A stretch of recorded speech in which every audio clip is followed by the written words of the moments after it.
So നമുക്ക് ഇന്നത്തെ ക്ലാസ്സിലേക്ക് കിടക്കാം. നമ്മൾ ഇന്ന് ഡിസ്കസ് ചെയ്യാൻ പോകുന്ന ടോപ്പിക്ക് സോഷ്യലൈസേഷൻ പ്രോസസ് ആണ്. Socialization process. അപ്പോൾ അതിനായിട്ട് ഞാൻ ഓൾറെഡി നിങ്ങൾക്ക് PDF നോട്ട് ഷെയർ ചെയ്തിട്ടുണ്ട്. എല്ലാവരും അതൊന്ന് ഓപ്പൺ ആക്കി വെക്കുക കേട്ടോ.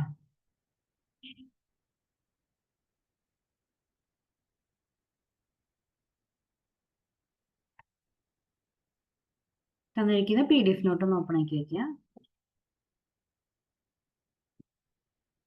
ഓക്കെ, അപ്പൊ എന്താണ് സോഷ്യലൈസേഷൻ എന്ന് പറയുന്ന പ്രോസസ്സ്? സോഷ്യലൈസേഷൻ എന്ന് പറഞ്ഞു കഴിഞ്ഞാൽ എന്തായിരിക്കും അർത്ഥമാക്കുന്നുണ്ടാവുക? നമ്മൾ സൈക്കോളജിയിൽ പഠിച്ചിട്ടുള്ളതാണ് എന്താണ് സോഷ്യലൈസേഷൻ. എന്താണ് സോഷ്യലൈസേഷൻ അല്ലെങ്കിൽ സോഷ്യൽ ഡെവലപ്മെന്റ് എന്നതുകൊണ്ട് ഉദ്ദേശിക്കുന്നത്? ഒരു കുട്ടി, ആ കുട്ടിക്ക് വേണ്ട നെസസറി ആയിട്ടുള്ള ആറ്റിറ്റ്യൂഡ്സ്, വാല്യൂസ്, സ്കിൽസ്, ഇങ്ങനെയുള്ള കാര്യങ്ങൾ അക്വയർ ചെയ്യുന്ന പ്രോസസ്സിനെയാണ് സോഷ്യലൈസേഷൻ എന്നതുകൊണ്ട് ഉദ്ദേശിക്കുന്നത്. അപ്പൊ ഇതൊക്കെ അക്സെപ്റ്റ് ചെയ്യുന്നത് അല്ലെങ്കിൽ ഇങ്ങനത്തെ ആറ്റിറ്റ്യൂഡ്, വാല്യൂസ്, സ്കിൽസ് ഇതൊക്കെ ഡെവലപ്പ് ചെയ്യുന്നത് എന്തിനു വേണ്ടിയിട്ടായിരിക്കും? അവനെ സൊസൈറ്റിയിലെ ഒരു മെമ്പറായിട്ട് ആക്സെപ്റ്റ് ചെയ്യാൻ വേണ്ടിയിട്ടാണ് ഇങ്ങനെയുള്ള ആറ്റിറ്റ്യൂഡ്സ്, വാല്യൂസ്, സ്കിൽസ് ഇതൊക്കെ ഡെവലപ്പ് ചെയ്തെടുക്കുന്നത്. അപ്പോൾ social development or socialization refers to the process of development by which a child acquires necessary attitudes, values, and skills that can make him an acceptable member of a group to which he belongs to. Okay, പറഞ്ഞ process clear ആണെന്ന് വിചാരിക്കുന്നു. ഒരു സൊസൈറ്റിയിൽ accept ചെയ്യാൻ വേണ്ടിയിട്ട് അല്ലെങ്കിൽ അവനായിരിക്കുന്ന ഒരു എൻവയോൺമെന്റിൽ accepted ആവാൻ വേണ്ടിയിട്ട് ആ കുട്ടി അക്വയർ ചെയ്തെടുക്കുന്ന ആറ്റിറ്റ്യൂഡുകളെയും വാല്യൂസിനെയൊക്കെയാണ്, അതുപോലെ തന്നെ സ്കിൽസിനൊക്കെയാണ് സോഷ്യൽ ഡെവലപ്മെന്റ് അല്ലെങ്കിൽ സോഷ്യലൈസേഷൻ എന്നതുകൊണ്ട് ഉദ്ദേശിക്കുന്നത്. അപ്പൊ ഇത് ആക്ച്വലി ഒരു സോഷ്യൽ ബിഹേവിയർ ഡെവലപ്മെന്റ് ആണ്. ഈ സോഷ്യൽ ഡെവലപ്മെന്റിനെ തന്നെയാണ് സോഷ്യലൈസേഷൻ എന്നുള്ള വാക്കുകൊണ്ടും ഉദ്ദേശിക്കുന്നത്. ഇപ്പൊ സോഷ്യൽ ബിഹേവിയർ പ്രത്യേകിച്ച് ഹ്യൂമൻ ബീയിങ്സിന്റെ കേസിൽ നോക്കുകയാണെങ്കിൽ അവരുടെ ഓരോ സ്റ്റേജ് ഓഫ് ഡെവലപ്മെന്റിൽ വളരെ ഇമ്പോർട്ടന്റ് ആണ്. നമ്മൾ മോറൽ ഡെവലപ്മെന്റ് പഠിക്കുന്നുണ്ട്, ലാംഗ്വേജ് ഡെവലപ്മെന്റ് പഠിക്കുന്നുണ്ട്. ഈ ഓരോ ഡെവലപ്മെന്റ് പോലെ തന്നെ വളരെ പ്രധാനപ്പെട്ടതാണ് മനുഷ്യരുടെ കേസിൽ സോഷ്യൽ ഡെവലപ്മെന്റ് എന്നുള്ളത്. കാരണം മനുഷ്യൻ ഒരു സോഷ്യൽ ജീവിയാണെന്നാണല്ലോ പറയപ്പെടുന്നത്. അപ്പൊ അതുകൊണ്ട് തന്നെ സൊസൈറ്റിയുമായിട്ട് ഇന്ററാക്ട് ചെയ്യാതെ ഒരു മനുഷ്യന് ജീവിക്കാൻ പറ്റില്ല. അതുകൊണ്ട് തന്നെ സോഷ്യൽ ബിഹേവിയർ ഡെവലപ്പ് ചെയ്തെടുക്കുന്നത് അവന്റെ ജീവിതത്തിലെ ഏറ്റവും പ്രധാനപ്പെട്ട കാരണങ്ങൾ ഒന്നാണ്. മാത്രമല്ല ഇതൊരു കണ്ടിന്യൂസ് പ്രോസസ്സാണ്. എന്ന് പറഞ്ഞു കഴിഞ്ഞാൽ ഇതൊരു ലൈഫ് ലോങ് പ്രോസസ് ആയിട്ടാണ് നടക്കുന്നത്. ഓക്കെ, അപ്പൊ സോഷ്യലൈസേഷൻ എന്നുള്ള പ്രോസസ്സിനെ ഏറ്റവും ഷോർട്ടായിട്ട് നമുക്ക് ഇങ്ങനെ ഡിഫൈൻ ചെയ്യാം. എങ്ങനെ സംസാരിക്കണം, എങ്ങനെ ബിഹേവ് ചെയ്യണം, എന്താണ് ശരി, എന്താണ് തെറ്റ്, ഇത്തരം കാര്യങ്ങൾ സോഷ്യൽ ഇന്ററാക്ഷനിലൂടെയും വിദ്യാഭ്യാസത്തിലൂടെയും അതുപോലെ തന്നെ ട്രെയിനിങ്ങിലൂടെയും നേടിയെടുക്കുന്ന പ്രോസസ്സിനെയാണ് സോഷ്യലൈസേഷൻ എന്ന് പറയുന്നത്. അപ്പോൾ എന്ത് സംസാരിക്കണം എന്നല്ല, എങ്ങനെ സംസാരിക്കണം, how to behave, what is right, what is wrong, ഇത്രയും കാര്യങ്ങളാണ് സോഷ്യലൈസേഷൻ എന്ന് പറയുന്ന പ്രോസസ്സിൽ കൂടെ ഒരാൾ ഗെയിൻ ചെയ്തെടുക്കുന്നത്. ഇനി മോഡ്സ് ഓഫ് സോഷ്യലൈസേഷൻ. സോഷ്യലൈസേഷന് രണ്ട് പ്രധാനപ്പെട്ട മോഡ്സ് ആണ് നമ്മൾ പഠിച്ചിട്ടുള്ളത്. ഒന്ന് ഫോർമൽ മോഡും ഒന്ന് ഇൻഫോർമൽ മോഡും. ഫോർമൽ മോഡിൽ വെൽ ഡിഫൈൻഡ് ആയിട്ടുള്ള ഒരു പീരീഡിൽ നമ്മൾ ട്രെയിൻ ചെയ്തെടുക്കുന്ന കാര്യങ്ങളാണ് ഉൾപ്പെടുന്നത്. അതിന് എക്സാമ്പിൾ ആണ് സ്കൂൾ, അതുപോലെ ഏതെങ്കിലും ട്രെയിനിങ് കോഴ്സസിന് ജോയിൻ ചെയ്യുന്നത്, എഡ്യൂക്കേഷൻ. അപ്പൊ ഇതിലൂടെയൊക്കെ സ്പെസിഫിക് ആയിട്ടുള്ള സ്കിൽസ് ഡെവലപ്പ് ചെയ്തെടുക്കുകയാണ് ചെയ്യുന്നത്. അതേസമയം ഇൻഫോർമൽ സെറ്റിംഗ്സ് ആയിട്ടുള്ള ഫാമിലി, ഫ്രണ്ട്സ്, മീഡിയ, ഇത്തരം കാര്യങ്ങളൊക്കെ എങ്ങനെയായിരിക്കും? ഇവിടെയൊക്കെ അങ്ങനെ ഒരു സ്പെസിഫിക് ടൈം പീരീഡോ സ്പെസിഫിക് കരിക്കുലോ അല്ലെങ്കിൽ അങ്ങനെ പ്രത്യേകിച്ച് ഇത്ര സമയം മാത്രമേ നമ്മൾ ആ സെറ്റിംഗ്സിൽ ഉൾപ്പെടുന്നുള്ളൂ എന്ന് നമുക്ക് പറയാൻ പറ്റില്ല. അപ്പൊ ഈ ഇൻഫോർമൽ ആയിട്ട് ഒട്ടും ഫോർമാലിറ്റി ഇല്ലാതെ ഇന്ററാക്ഷൻ വഴി ആറ്റിറ്റ്യൂഡ്സും വാല്യൂസും സ്കിൽസും ഒക്കെ അക്വയർ ചെയ്യുന്നതാണ് ഇൻഫോർമൽ സെറ്റിംഗ് എന്നതുകൊണ്ട് ഉദ്ദേശിക്കുന്നത്. അപ്പൊ സോഷ്യലൈസേഷന് രണ്ട് പ്രധാന മോഡും ഇൻഫോർമൽ മോഡും. ഇനി ഏജൻസ് ഓഫ് സോഷ്യലൈസേഷൻ. നമ്മൾ ഏജൻസ് ഓഫ് സോഷ്യലൈസേഷൻ ആയിട്ട് കുറച്ചധികം ടേംസ് പഠിച്ചിട്ടുണ്ട്. Family, peers, school, mass media, community and neighbourhood, religion, sports, work place or office. ഇതൊക്കെ ഏജൻസ് ഓഫ് സോഷ്യലൈസേഷൻ ആണ്. ഒരു കുട്ടിയുടെ ആദ്യത്തെ ഏജന്റ് ഓഫ് സോഷ്യലൈസേഷൻ ഏതാണ്? ഫാമിലിയാണ്. അയാൾ ജനിച്ചു വീഴുന്ന സാഹചര്യം, ഫാമിലിയുമായിട്ടുള്ള ഇന്ററാക്ഷൻ, അതുവഴിയൊക്കെയാണ് ആദ്യത്തെ സോഷ്യലൈസേഷൻ പ്രോസസ്സ് നടക്കുന്നത്. അതിനുശേഷം കുട്ടി സ്കൂളുകളിലേക്ക് അല്ലെങ്കിൽ സ്കൂളിലേക്ക് അല്ലെങ്കിൽ പിയർ ഗ്രൂപ്പിലേക്കോ ഇന്ററാക്ട് ചെയ്യാനായിട്ടുള്ള അവസരം കിട്ടുകയാണ്. അപ്പോൾ ഒരേ ഏജ് ഗ്രൂപ്പിലുള്ള ആളുകൾ ഒന്നിച്ച് കളിക്കാനും അങ്ങനെയൊക്കെ തുടങ്ങുമ്പോൾ പിയർ ഇന്ററാക്ഷൻ വഴി കുറച്ചുകൂടി സോഷ്യലൈസേഷൻ നടക്കും. അതിനുശേഷം സ്കൂളിലേക്ക് പ്രവേശിക്കുമ്പോൾ സ്കൂളിൽ നമ്മൾ പ്രീ ഗ്യാങ് ഏജ് രണ്ടും പഠിച്ചിട്ടുണ്ട്, അഡോളസൻസ് പഠിച്ചിട്ടുണ്ട്. ഈ ഒരു പീരീഡിൽ കൂടെ പോകുമ്പോൾ കുട്ടിയുടെ ഇൻട്രസ്റ്റിനോട് ചേർന്ന് പോകുന്ന ഗ്രൂപ്പ്സിൽ ചേർന്ന് പ്രവർത്തിക്കാൻ അവസരം കിട്ടും. അപ്പൊ അതുവഴിയായിട്ട് സോഷ്യലൈസേഷൻ നടക്കും. മറ്റൊന്നാണ് മാസ് മീഡിയ. കുട്ടിക്ക് മീഡിയയുടെ ഇൻഫ്ലുവൻസ് ധാരാളം കിട്ടുന്നുണ്ട്. അപ്പൊ അതുകൊണ്ട് തന്നെ മീഡിയയുടെ ഒരു ഇൻഫ്ലുവൻസ് വഴി സോഷ്യലൈസേഷൻ പ്രോസസ്സ് സാധിക്കും. ഇനി അതുപോലെയാണ് community, neighbourhood, religion, sports activities, ഓഫീസിലുള്ള റിലേഷൻസ്, ഇങ്ങനത്തെ പ്ലേസസ് എല്ലാം ഏജൻസ് ഓഫ് സോഷ്യലൈസേഷൻ ആയിട്ട് ആക്ട് ചെയ്യുന്നുണ്ട്. അടുത്ത നമുക്ക് നോക്കാനുള്ളത് ടൈപ്സ് ഓഫ് സോഷ്യലൈസേഷൻ ആണ്. ഇതിൽ പല ടൈപ്പ് സോഷ്യലൈസേഷൻ ഉണ്ടെങ്കിൽ നമ്മൾ കേട്ടിട്ടുണ്ടാവുക പ്രൈമറി, സെക്കൻഡറി സോഷ്യലൈസേഷൻസ് മാത്രമായിരിക്കും. പ്രൈമറി സോഷ്യലൈസേഷൻ എന്നതുകൊണ്ട് ഉദ്ദേശിക്കുന്നത് നമ്മൾ നോർമലി വീട്ടിൽ നിന്ന് നമുക്ക് ലഭിക്കുന്ന സോഷ്യലൈസേഷൻ പ്രോസസ്സാണ്. അപ്പൊ ഇതിൽ ആരൊക്കെയായിരിക്കും ഇൻവോൾവ് ചെയ്തിട്ടുണ്ടാവുക? പേരൻസ് ആയിരിക്കാം, ഫാമിലി മെമ്പേഴ്സ് ആയിരിക്കാം. ഇങ്ങനെ അറ്റ് ഹോം നമുക്ക് ലഭിക്കുന്ന സോഷ്യലൈസേഷൻ പ്രോസസ്സിനെയാണ് പ്രൈമറി സോഷ്യലൈസേഷൻ എന്നതുകൊണ്ട് ഉദ്ദേശിക്കുന്നത്. ഇനി സെക്കൻഡറി സോഷ്യലൈസേഷൻ ഉണ്ട്. നോർമലി വീടിന് പുറത്ത് മറ്റൊരു എൻവയോൺമെന്റിൽ ലഭിക്കുന്ന സോഷ്യലൈസേഷൻ പ്രോസസ്സിനെയാണ് സെക്കൻഡറി സോഷ്യലൈസേഷൻ എന്നതുകൊണ്ട് ഉദ്ദേശിക്കുന്നത്. ഇപ്പൊ സ്കൂൾ, പിയേഴ്സ്, മീഡിയ, ഇതൊക്കെ സെക്കൻഡറി സോഷ്യലൈസേഷൻ ആണ്. ഇപ്പൊ ഒരു സ്റ്റഡീസിൽ മീഡിയ എന്ന് പറയുന്നത് നമ്മൾ വീട്ടിൽ തന്നെ ഉപയോഗിക്കാൻ, നമുക്ക് സോഷ്യൽ മീഡിയ ഒക്കെ ഉപയോഗിക്കാൻ അവസരം ഉണ്ടല്ലോ. അതുകൊണ്ട് മീഡിയ എന്നുള്ളത് പ്രൈമറി സോഷ്യലൈസേഷൻ ഏജന്റ് ആയിട്ട് കൺസിഡർ ചെയ്യപ്പെടണം എന്നൊരു വാദം വരുന്നുണ്ട്. പക്ഷെ അത് ഇതുവരെയും അംഗീകരിക്കപ്പെട്ടിട്ടില്ല. അതുകൊണ്ട് തന്നെ മീഡിയനെ ഫോർ ദ ടൈം ബി നമ്മൾ സെക്കൻഡറി സോഷ്യലൈസേഷൻ ഏജന്റ് ആയിട്ട് കണ്ടാൽ മതി. ഇനി ഇത് കൂടാണ്ട് ഡെവലപ്മെന്റൽ സോഷ്യലൈസേഷൻ ഉണ്ട്, ആന്റിസിപ്പേറ്ററി സോഷ്യലൈസേഷൻ ഉണ്ട്, റീ സോഷ്യലൈസേഷൻ ഉണ്ട്. അപ്പൊ ആദ്യത്തെ നോക്കാം, ഡെവലപ്മെന്റൽ സോഷ്യലൈസേഷൻ. ഇതൊരു ഫോർമൽ ലേണിങ്ങിന് വേണ്ടിയിട്ടുള്ള ഒരു എൻവയോൺമെന്റ് ആണ്.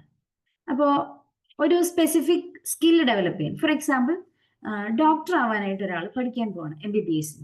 അപ്പൊ അതിന് വേണ്ട നെസസറി ആയിട്ടുള്ള കുറച്ച് സ്കിൽസ് ഉണ്ട്. ഇപ്പോൾ സ്റ്റിച്ച് ചെയ്യാൻ, അല്ലെങ്കിൽ സ്പെസിഫിക് ഏരിയ കട്ട് ചെയ്യാൻ, അങ്ങനത്തെ വളരെ സ്പെസിഫിക് ആയിട്ട് ഒരു പ്രത്യേക ആവശ്യത്തിന് വേണ്ടി മാത്രമായിട്ട് ഡെലിബറേറ്റ് ആയിട്ട് നമുക്ക് കുറച്ച് സ്കിൽസ് ഡെവലപ്പ് ചെയ്യണം. ഇപ്പൊ ടീച്ചിങ് പ്രൊഫഷനിലേക്ക് ഇറങ്ങാനായിട്ട് നമുക്ക് വേണ്ട കുറച്ച് സ്കിൽസ് ഉണ്ട്.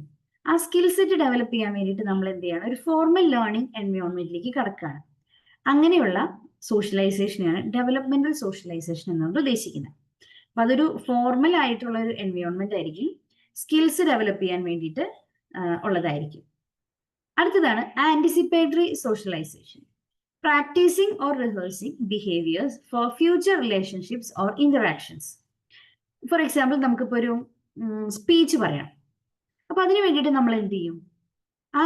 നമുക്ക് ഫ്യൂച്ചറിലേക്ക് അല്ലെങ്കിൽ നാളത്തേക്കോ മറ്റന്നത്തേക്കോ നമുക്കൊരു സ്പീച്ച് പറയാം, അതല്ലെങ്കിൽ നമുക്ക് നല്ലൊരു ഒറേറ്റർ ആവണം. അപ്പൊ നമ്മൾ എന്തായിരിക്കും ചെയ്യുക?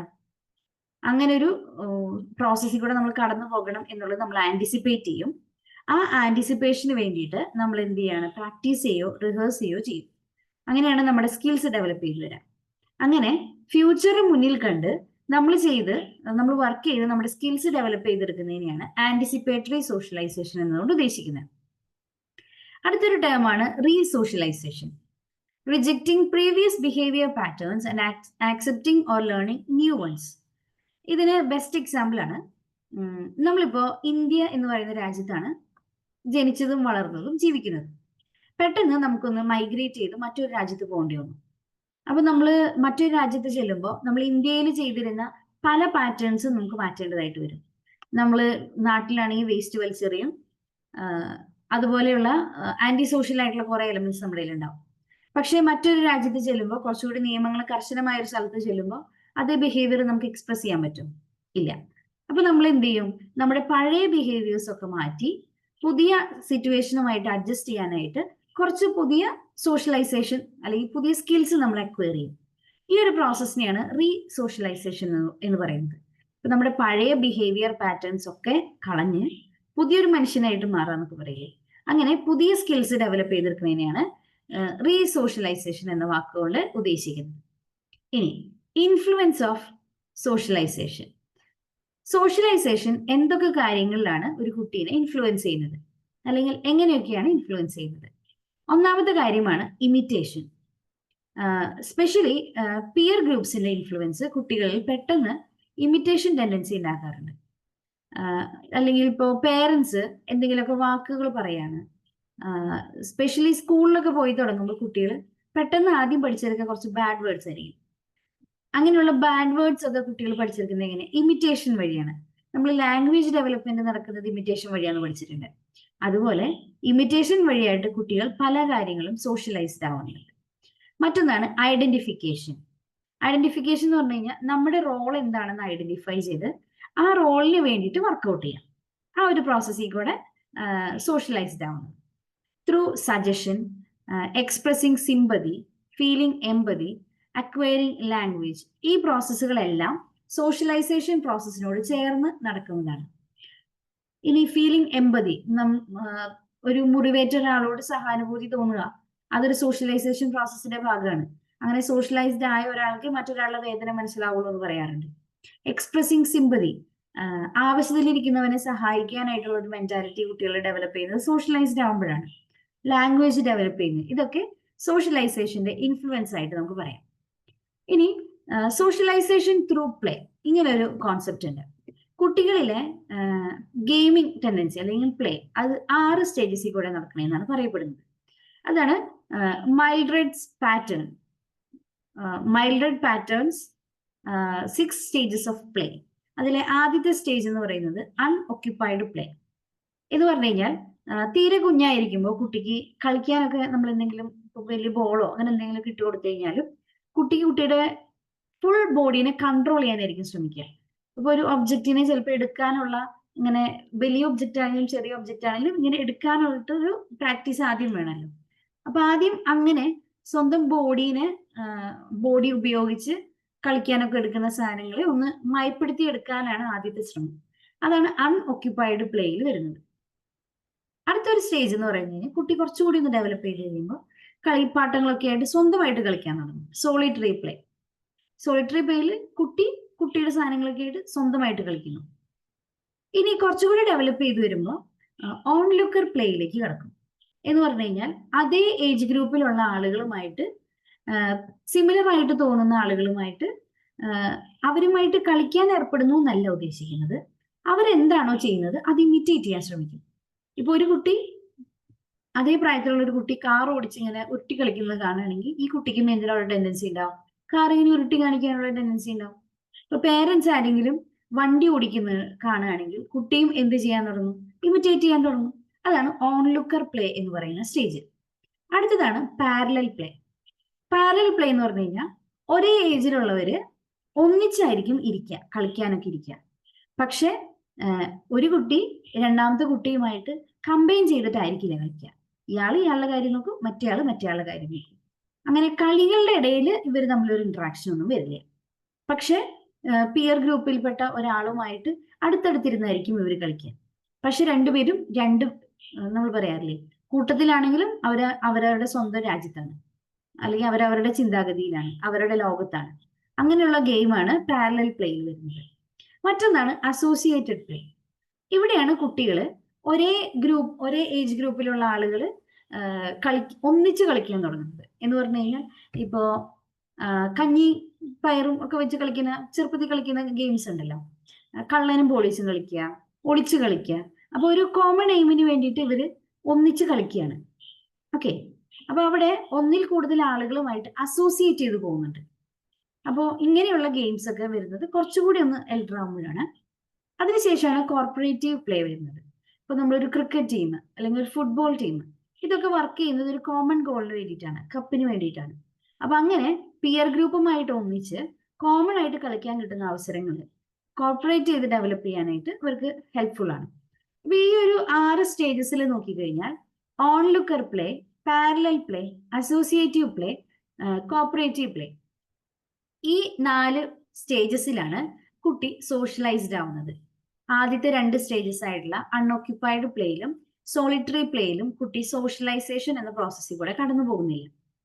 ഓക്കെ, ഈ 4 സ്റ്റേജസിൽ കൂടെ മാത്രമാണ്, ഈ 4 സ്റ്റേജസിൽ എത്തുമ്പോൾ മാത്രമാണ് കുട്ടി പ്ലേയിലൂടെ സോഷ്യലൈസ്ഡ് ആവുന്നത്. പറഞ്ഞത് ക്ലിയർ ആണെന്ന് വിചാരിക്കുകയാണ്. ഇതുവരെ പറഞ്ഞതിൽ എന്തെങ്കിലും കൺഫ്യൂഷൻസ് ഉണ്ടോ? ഏതെങ്കിലും പോർഷൻ ഒന്നുകൂടി പറയണോ?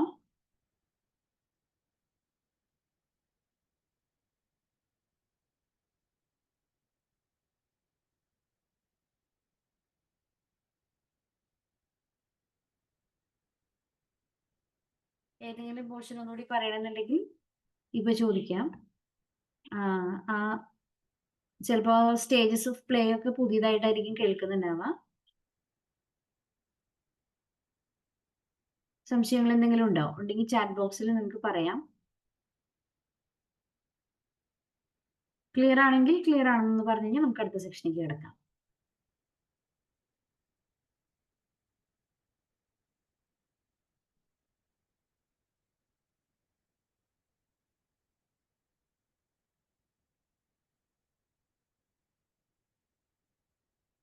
ക്ലിയർ ആണ്?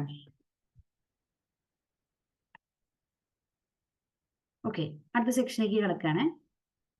Socialisation in different stages. കുട്ടിയുടെ ഓരോ ഡെവലപ്മെന്റ് സ്റ്റേജിലും ഉണ്ടാകുന്ന സോഷ്യലൈസേഷൻ പ്രോസസ്സുകൾ എന്തൊക്കെയാണെന്നാണ് പറയാൻ പോകുന്നത്. നമ്മൾ പഠിച്ച സൈക്കോളജി ടെക്സ്റ്റിൽ അത് അത്യാവശ്യം ഡീറ്റെയിൽ ആയിട്ട് തന്നിട്ടുണ്ട്. അതിനെ ഒന്ന് ഷോർട്ടാക്കി പറയാനാണ് ശ്രമിക്കുന്നത് കേട്ടോ. ഇപ്പൊ സോഷ്യലൈസേഷൻ ഡ്യൂറിങ് ഇൻഫൻസി, കുട്ടി ജനിച്ച ഉടനെയുള്ള ആദ്യത്തെ ദിവസങ്ങളിലുള്ള സോഷ്യലൈസേഷൻ പ്രോസസ്സിനെ കുറിച്ചാണ് പറയുന്നത്. അപ്പൊ ഈ ഒരു പീരീഡിലെ ആദ്യത്തെ ഫസ്റ്റ് ഫ്യൂ മന്ത്സ്, ഈ ഒരു പീരീഡില് പ്രീ സോഷ്യൽ ബിഹേവിയർ എന്നാണ് കുട്ടിയുടെ ബിഹേവിയർ അറിയപ്പെടുന്നത്. Pre social behaviour. ഓക്കെ, അപ്പൊ ഇവിടെ കുട്ടിക്ക് പ്രത്യേകിച്ച് ഒരു ഇൻട്രസ്റ്റ് ഒന്നുമില്ല. ആളുകളെ തമ്മിൽ വേർതിരിച്ചറിയാൻ പെട്ടെന്ന് കഴിയില്ല. ഒബ്ജക്ട്സിനെ പെട്ടെന്ന് തിരിച്ചറിയാൻ കഴിയില്ല. പക്ഷെ കുട്ടിയുടെ എൻവയോൺമെന്റ് സ്റ്റിമുലസിനോട് മാത്രമായിരിക്കും റെസ്പോണ്ട് ചെയ്യും. ഫോർ എക്സാമ്പിൾ, കുട്ടി മൂത്രം ഒഴിച്ചു കഴിഞ്ഞാൽ കുട്ടിയുടെ ബോഡി നനവ് എക്സ്പീരിയൻസ് ചെയ്യും. ആ നനവിനോടാണ് കുട്ടി റെസ്പോണ്ട് ചെയ്യുന്നത്. കുട്ടിക്ക് വിശന്നു കഴിഞ്ഞാൽ ആ വിശപ്പിനോടാണ്, ആ എൻവയോൺമെന്റൽ സ്റ്റിമുലയോടാണ് കുട്ടി റെസ്പോണ്ട് ചെയ്യുന്നത്. അതല്ലാതെ ആളിനെ തിരിച്ചറിഞ്ഞോ അല്ലെങ്കിൽ ചുറ്റുമുള്ള ഒബ്ജക്ട്സിനെ തിരിച്ചറിഞ്ഞോ അല്ല കുട്ടിയുടെ റെസ്പോൺസ് ആദ്യത്തെ കുറച്ച് നാളുകളിൽ ഉണ്ടാവുന്നത്. ഈ ഒരു പീരീഡിനെയാണ് പ്രീ സോഷ്യൽ ബിഹേവിയർ എന്നതുകൊണ്ട് ഉദ്ദേശിക്കുന്നത്. പക്ഷേ കുട്ടി ഡെവലപ്പ് ചെയ്ത് വരുന്നതനുസരിച്ച് കുട്ടിയിൽ പല പല ചേഞ്ചസും നമുക്ക് ഒബ്സർവ് ചെയ്യാൻ പറ്റും. ഫോർ എക്സാമ്പിൾ, ഫസ്റ്റ് മന്ത് ആവുമ്പോഴേക്കും കുട്ടി അഡൽസിനെ, ചുറ്റുമുള്ള അഡൽസിനെ തിരിച്ചറിയാൻ തുടങ്ങും. അപ്പോ കുട്ടിയുടെ ബേസിക് നീഡ്സ് ഫുൾഫിൽ ചെയ്യണമെന്ന് മാത്രമായിരിക്കും ആഗ്രഹിക്കുന്നുണ്ടാവുക. ഇപ്പൊ കുട്ടിക്ക് വിശക്കുകയാണെങ്കിൽ കുട്ടി എന്ത് ചെയ്യും? ആ ഒരു നീഡ് സാറ്റിസ്ഫൈ ചെയ്യാൻ വേണ്ടി മാത്രം അഡൽസിനെ കുട്ടിയുടെ അടുത്തേക്ക് അട്രാക്ട് ചെയ്യും. കുട്ടി യൂറിനേറ്റ് ചെയ്യാണ്. അപ്പോൾ കുട്ടിയുടെ നീഡ് എന്താണ്? ആ നനഞ്ഞ തുണി മാറ്റി കിട്ടണം. അപ്പൊ അതിനു വേണ്ടി കുട്ടി എന്ത് ചെയ്യും? അഡൽറ്റിനെ കുട്ടിയുടെ അടുത്തേക്ക് അട്രാക്ട് ചെയ്യാൻ ശ്രമിക്കും. അത് കരച്ചിലൂടെ ആകാം, അല്ലെങ്കിൽ മറ്റ് എക്സ്പ്രഷൻസിലൂടെ ആകാം. അപ്പൊ ഫസ്റ്റ് മന്ത് ആവുമ്പോഴേക്കും കുട്ടി അഡൽസിനെ, ചുറ്റുമുള്ളവരെ റെക്കഗ്നൈസ് ചെയ്യാൻ തുടങ്ങും. എന്ന് പറഞ്ഞു കഴിഞ്ഞാൽ ചുറ്റും അഡൽറ്റുകൾ ഉണ്ട് എന്ന് മനസ്സിലാക്കാൻ തുടങ്ങും. അതേസമയം സെക്കൻഡ് മന്ത് ആകുമ്പോഴേക്കും കുട്ടി അമ്മയെ തിരിച്ചറിയാൻ തുടങ്ങും. അമ്മയോട് ഒരു അറ്റാച്ച്മെന്റ് കാണിക്കാൻ തുടങ്ങുന്നത് സെക്കൻഡ് മന്ത് ആകുമ്പോഴേക്കുമാണ്. തേർഡ് മന്ത് കഴിയുമ്പോഴേക്കും കുട്ടിയോട് സംസാരിച്ചു തുടങ്ങുമ്പോൾ കുട്ടി എന്ത് ചെയ്യാൻ തുടങ്ങും? കരച്ചിൽ നിർത്തും. അതേസമയം അമ്മ കുട്ടിയുടെ അടുത്തൊന്ന് മാറുന്നത് കണ്ടു കഴിഞ്ഞാൽ കുട്ടി എന്ത് ചെയ്യാൻ തുടങ്ങും? കരയാൻ തുടങ്ങും. അപ്പോ അമ്മയുമായിട്ടുള്ള ഒരു അറ്റാച്ച്മെന്റ് തേർഡ് മന്ത് ആകുമ്പോഴേക്കും കുറച്ചുകൂടി സ്ട്രോങ് ആയിട്ട് ഡെവലപ്പ് ചെയ്യാണ് ചെയ്യുന്നത്. ഫോർത്ത് മന്ത് ആകുമ്പോഴേക്കും കുറച്ച് ആന്റിസിപ്പേറ്ററി അഡ്ജസ്റ്റ്മെന്റ്സ് കുട്ടിയെ വരുത്തും. ഇപ്പൊ നമ്മൾ കുട്ടീനെ എടുക്കാനായിട്ട് ഇങ്ങനെ കൈ നീട്ടി കഴിഞ്ഞാൽ കുട്ടിയുടെ കൈ പൊന്തിച്ച് കാണിക്കും. അങ്ങനെയുള്ള ആന്റിസിപ്പേറ്ററി അഡ്ജസ്റ്റ്മെന്റ്സ് കുട്ടി എന്ത് ചെയ്യാൻ തുടങ്ങും? എക്സ്പ്രസ് ചെയ്യാനായിട്ട് തുടങ്ങും. അതുപോലെ കുട്ടി ഹ്യൂമൻ ഫേസസ് ഐഡന്റിഫൈ ചെയ്യാനായിട്ട് തുടങ്ങും. അതുപോലെ കുട്ടിയുടെ ക്ലോസ് ആയിട്ടുള്ള ബന്ധുക്കൾ, സ്ഥിരമായിട്ട് കാണുന്ന കുറച്ചു പേരെ കുട്ടി റെക്കഗ്നൈസ് ചെയ്യാനായിട്ട് തുടങ്ങും. അതുപോലെ കുട്ടിയോട് സംസാരിക്കുമ്പോൾ, കുട്ടീനെ ഫോണിലൊക്കെ ചെയ്യുമ്പോൾ കുട്ടി റെസ്പോണ്ട് ചെയ്യാനായിട്ട് തുടങ്ങും. 5 മാസം അല്ലെങ്കിൽ 6 മാസമൊക്കെ കഴിയുമ്പോഴേക്കും കുട്ടിയോട് സ്നേഹത്തിൽ സംസാരിക്കുന്നതും ദേഷ്യപ്പെടുന്നതും ഇതൊക്കെ കുട്ടി തിരിച്ചറിയാൻ തുടങ്ങും. അതുപോലെ കുട്ടി ഇപ്പോൾ പ്രോപ്പറായിട്ട് ഉള്ള സമയങ്ങളിലാണ് ഇപ്പോൾ യൂറിനേറ്റ് ചെയ്യുന്നത്, അല്ലെങ്കിൽ അങ്ങനെയുള്ള നീഡ്സ് എക്സ്പ്രസ് ചെയ്യുന്നതെന്നുണ്ടെങ്കിൽ നമ്മൾ ആരാണോ അറ്റൻഡ് ചെയ്യുന്നത് അയാളുടെ ഫേസ് വെച്ച് കുട്ടി അത് റെക്കഗ്നൈസ് ചെയ്യാൻ തുടങ്ങും. ഓപ്പോസിറ്റ് നിൽക്കുന്ന ആള് ഹാപ്പിയാണോ അൺഹാപ്പിയാണോ എന്നത് വെച്ചിട്ട് കുട്ടി ചെയ്തത് ശരിയാണോ തെറ്റാണോ എന്നുള്ള ഒരു വിവേചനം അവിടെ പതിയെ ഡെവലപ്പ് ചെയ്ത് തുടങ്ങുകയാണ്. 8 മാസം അല്ലെങ്കിൽ 9 മാസം അവസാനിക്കാറാകുമ്പോഴേക്കും കുട്ടി മറ്റുള്ളവരെ സ്പീച്ച് ഇമിറ്റേറ്റ് ചെയ്യാനായിട്ട് തുടങ്ങും. ചെറിയ ചെറിയ സിലബിൾസ് ഒക്കെ, അക്ഷരങ്ങളൊക്കെ, ഇപ്പൊ മാ എന്നൊക്കെയാണ് ആദ്യം പ്രൊനൗൺസ് ചെയ്ത് തുടങ്ങുക. അങ്ങനത്തെയുള്ള ചെറിയ ചെറിയ സിലബിൾസ് ഒക്കെ കുട്ടി ഇമിറ്റേറ്റ് ചെയ്യാനായിട്ട് തുടങ്ങും. അതുപോലെ മറ്റുള്ളവർ കാണിക്കുന്ന ജെസ്റ്റേഴ്സ് അതുപോലെ തന്നെ കോപ്പി ചെയ്യാനൊക്കെ ആയിട്ട് ഈ ഒരു സമയത്ത് ശ്രമിക്കും. ഇനി ഏകദേശം 1 വയസ്സാകുമ്പോൾ 12 മാസമൊക്കെ ആകുമ്പോഴേക്കും കുട്ടി നോ എന്ന് പറയുന്ന കാര്യത്തിൽ നിന്ന് ഇപ്പൊ പെട്ടെന്ന് കുട്ടി എന്തെങ്കിലും ചെയ്യാൻ പോവാണ്, അപ്പൊ ചുറ്റുമുള്ള അഡൽറ്റ് നോ എന്ന് പറഞ്ഞു കഴിഞ്ഞാൽ കുട്ടി എന്ത് ചെയ്യും? അത് ചെയ്യാതെ തിരിഞ്ഞു നിൽക്കും. കുട്ടി ഒന്ന് അറച്ചു നിൽക്കാന്നൊക്കെ പറയില്ലേ, ഒന്ന് പേടിച്ചിട്ട് അവിടെ തന്നെ നിൽക്കും. അതുപോലെ സ്ട്രേഞ്ചേഴ്സ് ആരെങ്കിലും കുട്ടീനെ എടുക്കാനൊക്കെ ആയിട്ട് ശ്രമിക്കുകയാണെങ്കിൽ കുട്ടിക്ക് ഇഷ്ടപ്പെട്ടിട്ടില്ലെങ്കിൽ കുട്ടി എന്ത് ചെയ്യും? സ്പോട്ടിൽ കരയാൻ തുടങ്ങും. അപ്പൊ കുട്ടിയുടെ ഡിസ്ലൈക്ക് കുട്ടി കരച്ചിലൂടെ എക്സ്പ്രസ് ചെയ്യുന്നത് ഏകദേശം ഒരു 12 മാസമൊക്കെ തുടങ്ങുമ്പോഴാണ്. ഇനി ഏകദേശം 15 മാസം കഴിയുമ്പോഴേക്കും ഈ പ്ലേ മെറ്റീരിയൽസും അതുപോലെ തന്നെ സറൗണ്ടിങ്സും ഒക്കെ ആയിട്ട് കുട്ടി കുറച്ചുകൂടി അതിലേക്ക് ഫോക്കസ്ഡ് ആവാൻ തുടങ്ങും. ഓക്കെ. അതുപോലെ തന്നെ മറ്റു കുട്ടികൾ എന്താണ് ഈ പ്ലേ മെറ്റീരിയൽസ് ആയിട്ട് ചെയ്യുന്നത്, അവര് ഇപ്പൊ പന്ത് ഉരുട്ടുകയാണെങ്കിൽ ഈ കുട്ടിയും പതിയെ പന്ത് ഉരുട്ടാനായിട്ട് ശ്രമിക്കും. അങ്ങനെ ഒരു ഇമിറ്റേഷൻ ടെൻഡൻസി ചുറ്റുമുള്ള എൻവയോൺമെന്റ് ഒക്കെ ഒബ്സർവ് ചെയ്തിട്ട് കുട്ടി പഠിക്കാൻ തുടങ്ങും. ഇത്രയാണ് ഒരെണ്ണം കൂടിയുണ്ട്. 18 മാസം ആവുമ്പോഴേക്കും കുട്ടി പതിയെ നെഗറ്റിവിസം എക്സ്പ്രസ് ചെയ്യാനായിട്ട് തുടങ്ങും. ഇപ്പോ കുട്ടിക്ക് ഇഷ്ടമില്ലാത്ത ഒരു കാര്യം അഡൽട്ട് നിർബന്ധിക്കുകയാണെങ്കിലും കുട്ടി അതിനോട് എന്ത് ചെയ്യാൻ തുടങ്ങും? ഒരു നെഗറ്റീവ് ആറ്റിറ്റ്യൂഡ് കാണിക്കാൻ തുടങ്ങും. ഇപ്പോൾ പെട്ടെന്ന് നോ എന്ന് പറഞ്ഞാൽ അത് ചെയ്യരുത്, നോ എന്ന് പറഞ്ഞു കഴിഞ്ഞാൽ കുട്ടി എന്ത് തന്നെ ചെയ്യും? അത് തന്നെ ചെയ്യാനായിട്ട് ശ്രമിക്കുന്ന ഒരു പീരീഡാണ് 18 മന്ത്സ് ഒക്കെ ആവുമ്പോൾ. അപ്പൊ ഈ ഒരു പീരീഡിലേക്ക് ബേബി ഇങ്ങനെ പതിയെ പതിയെ സോഷ്യലൈസ്ഡ് ആയിട്ട് ഡെവലപ്പ് ചെയ്തുകൊണ്ടിരിക്കുകയാണ്. കുട്ടി അഡൽട്ടുമായിട്ട് ഇന്ററാക്ട് ചെയ്തുകൊണ്ടിരിക്കുകയാണ്. അപ്പൊ ഇങ്ങനെയുള്ള ഇന്ററാക്ഷൻ വഴിയാണ് ബേസിക്കലി ഇൻഫൻസി പീരീഡിൽ കുട്ടി എന്ത് ചെയ്യുന്നത്? സോഷ്യലൈസ് ചെയ്ത് വരുന്നത്. അപ്പൊ അതിനു വേണ്ടിയിട്ട് ഇമിറ്റേഷൻ, ടിമിഡിറ്റി, ഷൈനസ്, റിവൽററി ഇങ്ങനത്തെയുള്ള ബേസിക് പ്രോസസ്സിൽ കൂടെയാണ് കുട്ടിയുടെ സോഷ്യൽ ബിഹേവിയേഴ്സ് അക്വയർ ചെയ്യുന്നത്. ഓക്കെ, ഇതൊക്കെ സോഷ്യൽ ഡെവലപ്മെന്റിന്റെ ഭാഗമായിട്ട് നടക്കുന്നതാണ്. അതേസമയം ഏർലി ചൈൽഡ്ഹുഡിലേക്ക് കിടക്കാമെന്ന് വിചാരിക്കാം. ഏർലി ചൈൽഡ്ഹുഡ് എന്ന് പറഞ്ഞു കഴിഞ്ഞാൽ ഏകദേശം ഏത് പ്രായമായിരിക്കും? എന്തായാലും 1-1.5 വയസ്സ് കഴിഞ്ഞു 2-3 വയസ്സുകളിലേക്ക് കിടക്കാണ് കേട്ടോ. ഈ ഒരു പീരീഡില് കുട്ടി കുറച്ചുകൂടി സോഷ്യലൈസ്ഡ് ആയിട്ട് ഡെവലപ്പ് ചെയ്യാൻ തുടങ്ങും. അപ്പോ കുട്ടി കോപ്പറേറ്റീവ് പ്ലേയിലേക്കും ഗ്രൂപ്പ് പ്ലേയിലേക്കും സോളിറ്ററി പ്ലേയിൽ നിന്ന് മാറി ബാക്കിയുള്ള ഗെയിംസിലേക്ക് കിടക്കാൻ തുടങ്ങും. മാത്രമല്ല ഒരു 3-4 വയസ്സൊക്കെ ആകുമ്പോഴേക്കും പുതിയ ഫ്രണ്ട്സ്, ഒരേ ഏജ് ഗ്രൂപ്പിലുള്ള ആളുകളായി കാണുമ്പോൾ അവരെ കൂടെ ചേർന്ന് കളിക്കാനും അങ്ങനെ കളിക്കാൻ പോകണമെങ്കിൽ പാരന്റ്സിന്റെ അപ്രൂവൽ വാങ്ങാനും അങ്ങനത്തെ ഒരു ടെൻഡൻസിയിലേക്ക് കുട്ടി ഡെവലപ്പ് ചെയ്യും. കുട്ടിക്ക് കുട്ടിയുടെ ടോയ്സ് മറ്റൊരാളുമായിട്ട് എക്സ്ചേഞ്ച് ചെയ്യാനൊക്കെ ഈ ഒരു ടൈം പീരീഡിൽ ഓക്കെ ആയിരിക്കും. കാരണം എന്താ? കുട്ടി ആ ടോയ്സ് വെച്ചിട്ടാണ് സോഷ്യലൈസ്ഡ് ആവാനായിട്ട് ശ്രമിക്കുന്നത്. തന്റെ ടോയ് വേറെ ആൾക്ക് കൊടുക്കുമ്പോൾ അയാളുമായിട്ട് ഇന്ററാക്ട് ചെയ്യാൻ കുട്ടിക്ക് ഒരു അവസരം കിട്ടുകയാണ്. അപ്പൊ അതുകൊണ്ട് അങ്ങനെയുള്ള ഷെയറിങ്, എക്സ്ചേഞ്ച് പരിപാടികളൊക്കെ ആരംഭിക്കുന്നത് ഈ ഒരു പീരീഡിലാണ്. അതുപോലെ കുട്ടി ഏകദേശം ഒരു പ്രീ സ്കൂൾ ഏജിലൊക്കെ കടക്കുമ്പോഴേക്കും കുട്ടി ആ ഒരു ഗ്രൂപ്പില് മെമ്പറായിട്ട് ആക്സെപ്റ്റഡ് ആകാനായിട്ട് കുട്ടി ശ്രമിക്കും. അപ്പോ അങ്ങനെ ആക്സെപ്റ്റഡ് ആയെന്ന് വിചാരിക്കുക. അപ്പൊ ആ ഗ്രൂപ്പിനെ കുറിച്ച് വളരെ പ്രൗഡായിട്ട് സംസാരിക്കുക, അല്ലെങ്കിൽ പേരൻസിനെ കുറിച്ച്, അല്ലെങ്കിൽ ഫാമിലി മെമ്പേഴ്സിനെ കുറിച്ചൊക്കെ പൊക്കിയടിക്കുന്നത് ഈ ഒരു പീരീഡിലാണ്.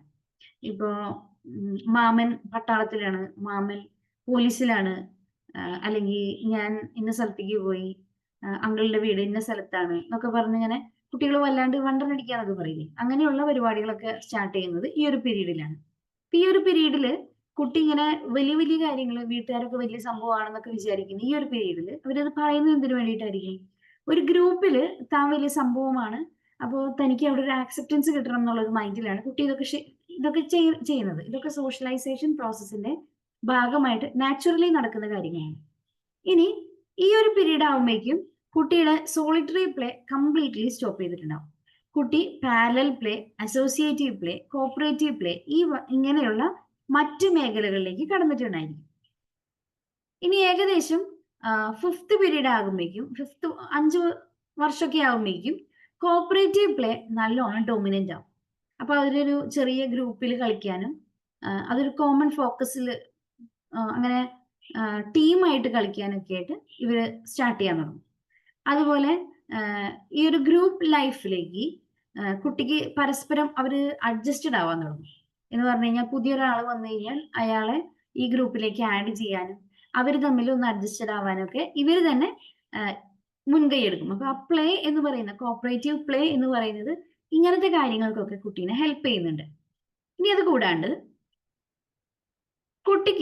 കുട്ടിയുടെ നീഡ്സ് സാറ്റിസ്ഫൈ ചെയ്യാൻ ഇൻട്രസ്റ്റ് ഉണ്ടാവും. അതുപോലെ തന്നെ കുട്ടി ആയിരിക്കുന്ന ഗ്രൂപ്പില് അല്ലെങ്കിൽ ആ ഗ്രൂപ്പിൽ കുറച്ച് കസ്റ്റംസ് ഒക്കെ ഉണ്ടാവും. ആ കസ്റ്റംസിനോടൊക്കെ ചേർന്ന് പോകുന്ന തരത്തിലായിരിക്കും കുട്ടിയുടെ നീഡ്സ് പതിയെ സാറ്റിസ്ഫൈ ചെയ്യാനായിട്ട് ശ്രമിക്കാം.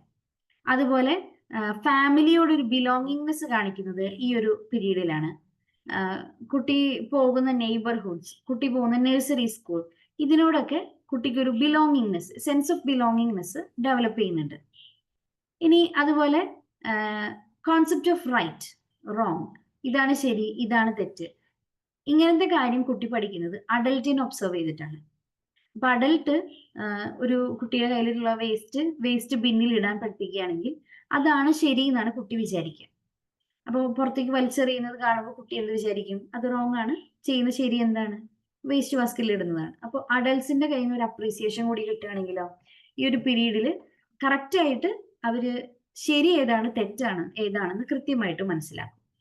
ഇനി അതുപോലെ ഈ ഒരു പീരീഡിലാണ് റിവൽററി, ക്വാറലിംഗ്, കോപ്പറേഷൻ, സിമ്പതി ഇങ്ങനെയുള്ള ബിഹേവിയേഴ്സ്, സോഷ്യൽ ബിഹേവിയേഴ്സ് കുട്ടികളിൽ ഡെവലപ്പ് ചെയ്തു വരുന്നത്. അപ്പൊ ഇത്രയാണ് ഏർലി ചൈൽഡ്ഹുഡ് പീരീഡിൽ ഉണ്ടാവുന്ന ചേഞ്ചസ്. ഇനി അടുത്ത സ്റ്റേജ് എന്ന് പറഞ്ഞു കഴിഞ്ഞാൽ കുട്ടി പ്രീ സ്കൂൾ പീരീഡ് കഴിഞ്ഞു, അടുത്തത് സ്കൂളിംഗ് പീരീഡിലേക്ക് കടക്കാണ്. അപ്പോൾ ലേറ്റർ ചൈൽഡ്ഹുഡ് ആകുമ്പോൾ കുട്ടി 6 വയസ്സിന് ശേഷമുള്ള കാര്യമാണ് പറയുന്നത്. അപ്പോൾ children start going to school and they come in contact with other children. സ്കൂളിൽ പോയി തുടങ്ങുമ്പോൾ അവരുടെ ഏജ് ഗ്രൂപ്പിലുള്ള മറ്റു കുട്ടികളുമായിട്ട് ഇന്ററാക്ട് ചെയ്യാണ്. അപ്പോൾ സാധാരണഗതിയിൽ ഇവരുടെ കൂടെ ഉണ്ടായിരുന്ന 1-2 കൂട്ടുകാരെ വിട്ടിട്ട് അവരൊരു ഗ്യാങ് ഫോം ചെയ്യാനായിട്ട് തുടങ്ങും, ചെറിയൊരു ഗ്യാങ്. അപ്പൊ ആ ഗ്യാങ്ങിൽ ഇരുന്ന് വർത്താനം പറയാനും കളിക്കാനും ചിരിക്കാനും ഗെയിംസ് കളിക്കാനും ഒക്കെ ഇവർ പ്രിഫർ ചെയ്യാനായിട്ട് തുടങ്ങും. അപ്പൊ അതുകൊണ്ട് തന്നെ ഈ ഒരു പീരീഡ് ആകുമ്പോഴേക്കും കുട്ടിയുടെ സോഷ്യൽ അവയർനെസ്സും അതുപോലെ തന്നെ കുട്ടിക്ക് ചുറ്റുമുള്ള ആളുകളെ മനസ്സിലാക്കാനും ചുറ്റും എന്താണ് സൊസൈറ്റി എന്താണെന്ന് ഗ്രാസ്പ് ചെയ്യാനൊക്കെ ഉള്ളൊരു പവർ കുട്ടിക്ക് കിട്ടുന്നുണ്ട്. സൊസൈറ്റിയുടെ കസ്റ്റംസ്, റൂൾസ് ഒക്കെ കുട്ടി കൃത്യമായിട്ട് ഫോളോ ചെയ്യാനായിട്ട് തുടങ്ങും. ഫോർ എക്സാമ്പിൾ സ്കൂളിൽ പോയി തുടങ്ങുമ്പോൾ കുട്ടിക്ക് അറിയാം ഇന്ന സമയത്താണ് ബെല്ലടിക്കുക, ഇന്ന സമയത്ത് ക്ലാസ്സിന് പുറത്തിറങ്ങാൻ പറ്റും, അത് കഴിഞ്ഞ് ഭക്ഷണം കഴിക്കുന്ന സമയം ഇപ്പോഴാണ്, ഇപ്പൊ മാത്രമേ ഭക്ഷണം കഴിക്കാൻ പാടുള്ളൂ. അങ്ങനത്തെ കോമൺ കസ്റ്റംസ് കുട്ടി ട്രെയിൻഡ് ആവാണ്, പതിയെ അതങ്ങനെ പഠിച്ചെടുക്കുകയാണ്. അതുപോലെ കുട്ടിയുടെ ബിഹേവിയറിനെ കുട്ടി ആയിരിക്കുന്ന ഗ്രൂപ്പ് വളരെയധികം ഇൻഫ്ലുവൻസ് ചെയ്യുന്നുണ്ട്. അതുകൊണ്ട് തന്നെ ഈ ഒരു പീരീഡ് ഗ്യാങ് ഏജ് ആണെന്ന് പറയാറുണ്ടല്ലോ. ഗ്യാങ് ഏജ് അതിന്റെ പീക്കിലെത്തുന്ന സമയമായിരിക്കും ഈ ഒരു ചൈൽഡ്ഹുഡ് അവസാനിക്കാറാകുമ്പോഴേക്കും. അതുകൊണ്ട് തന്നെ ഫ്രണ്ട്സിനോട് ഭയങ്കര ലോയൽ ആയിരിക്കും. ഇവർക്കൊരു ഗ്യാങ് ഉണ്ടെങ്കിൽ ആ ഗ്യാങ്ങിൻ്റെതായ ആ നിയമങ്ങൾ ഫോളോ ചെയ്യല്, അതിനോട് ലോയൽ ആയിരിക്കുക, അങ്ങനത്തെ കാര്യങ്ങളൊക്കെ കുട്ടി എക്സ്പ്രസ് ചെയ്യാൻ തുടങ്ങും. ഇനി അതുപോലെ ക്ലാസ്സിലുള്ളവരായിട്ടും അപ്പുറത്തെ ക്ലാസ് റൂമൊക്കെ ആയിട്ട് ക്ലാസ്സിലുള്ള കുട്ടികളൊക്കെ ആയിട്ട് ഇടി അങ്ങനത്തെ പരിപാടികളൊക്കെ ഈ ഒരു പീരീഡിൽ ഉണ്ടാവും. ഇത് എന്തിനു വേണ്ടിയിട്ടായിരിക്കും? തന്റെ ഗ്രൂപ്പിന് വേണ്ടിയിട്ടായിരിക്കും ഈ കുട്ടി അടി ഉണ്ടാക്കുക. ഓക്കെ, ഗ്രൂപ്പിൽ എന്തെങ്കിലും പ്രശ്നം ഉണ്ടാകുമ്പോഴായിരിക്കും ഈ ഇടി ബഹളങ്ങളൊക്കെ നടക്കുക. ഇനി കുട്ടിയിൽ വളർച്ച പതിയെ തുടങ്ങും. അതുകൊണ്ട് തന്നെ പിയർ ഗ്രൂപ്പിന്റെ സൈസ് പതിയെ ഇൻക്രീസ് ചെയ്ത് വരും. ബോയ്സും ഗേൾസും സെപ്പറേറ്റഡ് ആവും. അത്രയും കാലം ബോയ് ഗേൾ എന്നൊരു സെപ്പറേഷൻ ഒന്നും അവർക്ക് ഉണ്ടാവില്ല. സ്കൂളിലൊക്കെ പോയി തുടങ്ങുമ്പോൾ ടോയ്ലറ്റ്സ് സെപ്പറേറ്റ് ആണ്, ഇവരുടെ യൂണിഫോംസ് ഡിഫറെന്റ് ആണ്. അങ്ങനെയൊക്കെ വരുമ്പോൾ പതിയെ സോഷ്യൽ ടാബൂസ് കുട്ടികളിലേക്ക് എൻ്റർ ചെയ്യും. അവരുടെ സോഷ്യൽ ഇൻട്രസ്റ്റുകൾ മാറും. ആൺകുട്ടികൾ വേറെ, പെൺകുട്ടികൾ വേറെ, ആൺകുട്ടികളുടെ ഗെയിം വേറെ, പെൺകുട്ടികളുടെ ഗെയിം വേറെ, അങ്ങനെയൊക്കെ തിരിയാനായിട്ട് തുടങ്ങും. ഇനി ബോയ്സ് കുറച്ചുകൂടി സ്പോർട്സിൽ ഇൻട്രസ്റ്റഡ് ആവുകയും അതുപോലെ കുറച്ചുകൂടി അഡ്വഞ്ചറസ് ആയിട്ടുള്ള ആക്ടിവിറ്റീസിലൊക്കെ എൻഗേജ് ചെയ്യാനായിട്ട് തുടങ്ങും. അവിടെ ഇവിടെയും വലിഞ്ഞു കയറി താഴെ വീണ് ഒട്ടലും ചീറ്റലും ഒക്കെ നടക്കുന്നത് ഈ ഒരു പീരീഡിലാണ്. അതേസമയം ഗേൾസ് മിക്കവാറും ചെയ്യുക ഡൊമസ്റ്റിക് ആയിട്ടുള്ള ആക്ടിവിറ്റീസ് ആണ്. അവരായിരിക്കും ഈ ഒതുങ്ങിയ ഒരു സ്ഥലത്തിരുന്ന് കഞ്ഞി വെച്ച് വീട് കെട്ടി അങ്ങനത്തെ ഗെയിംസിലൊക്കെ ഇൻട്രസ്റ്റ് ഉണ്ടാവുക ഗേൾസിലായിരിക്കും. ഇതൊക്കെ ഈ ഒരു ചൈൽഡ്ഹുഡിന്റെ അവസാനത്തോടു കൂടിയാണ് സംഭവിക്കുന്നത്. ഓക്കെ, ഇനി നമുക്ക് അടുത്തത് പറയാനുള്ളത് അഡോളസൻസ് ആണ്. അതിനു മുമ്പ് ഇതുവരെ പറഞ്ഞ പോർഷൻസ് ഒന്ന് വായിച്ചു നോക്കി, എന്നിട്ട് ഏതെങ്കിലും പോർഷൻ സംശയം ഉണ്ടെങ്കിൽ ചോദിക്കാം.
എല്ലാവരും വായിച്ചു നോക്കിയോ? സംശയങ്ങൾ എന്തെങ്കിലും ഉണ്ടോ?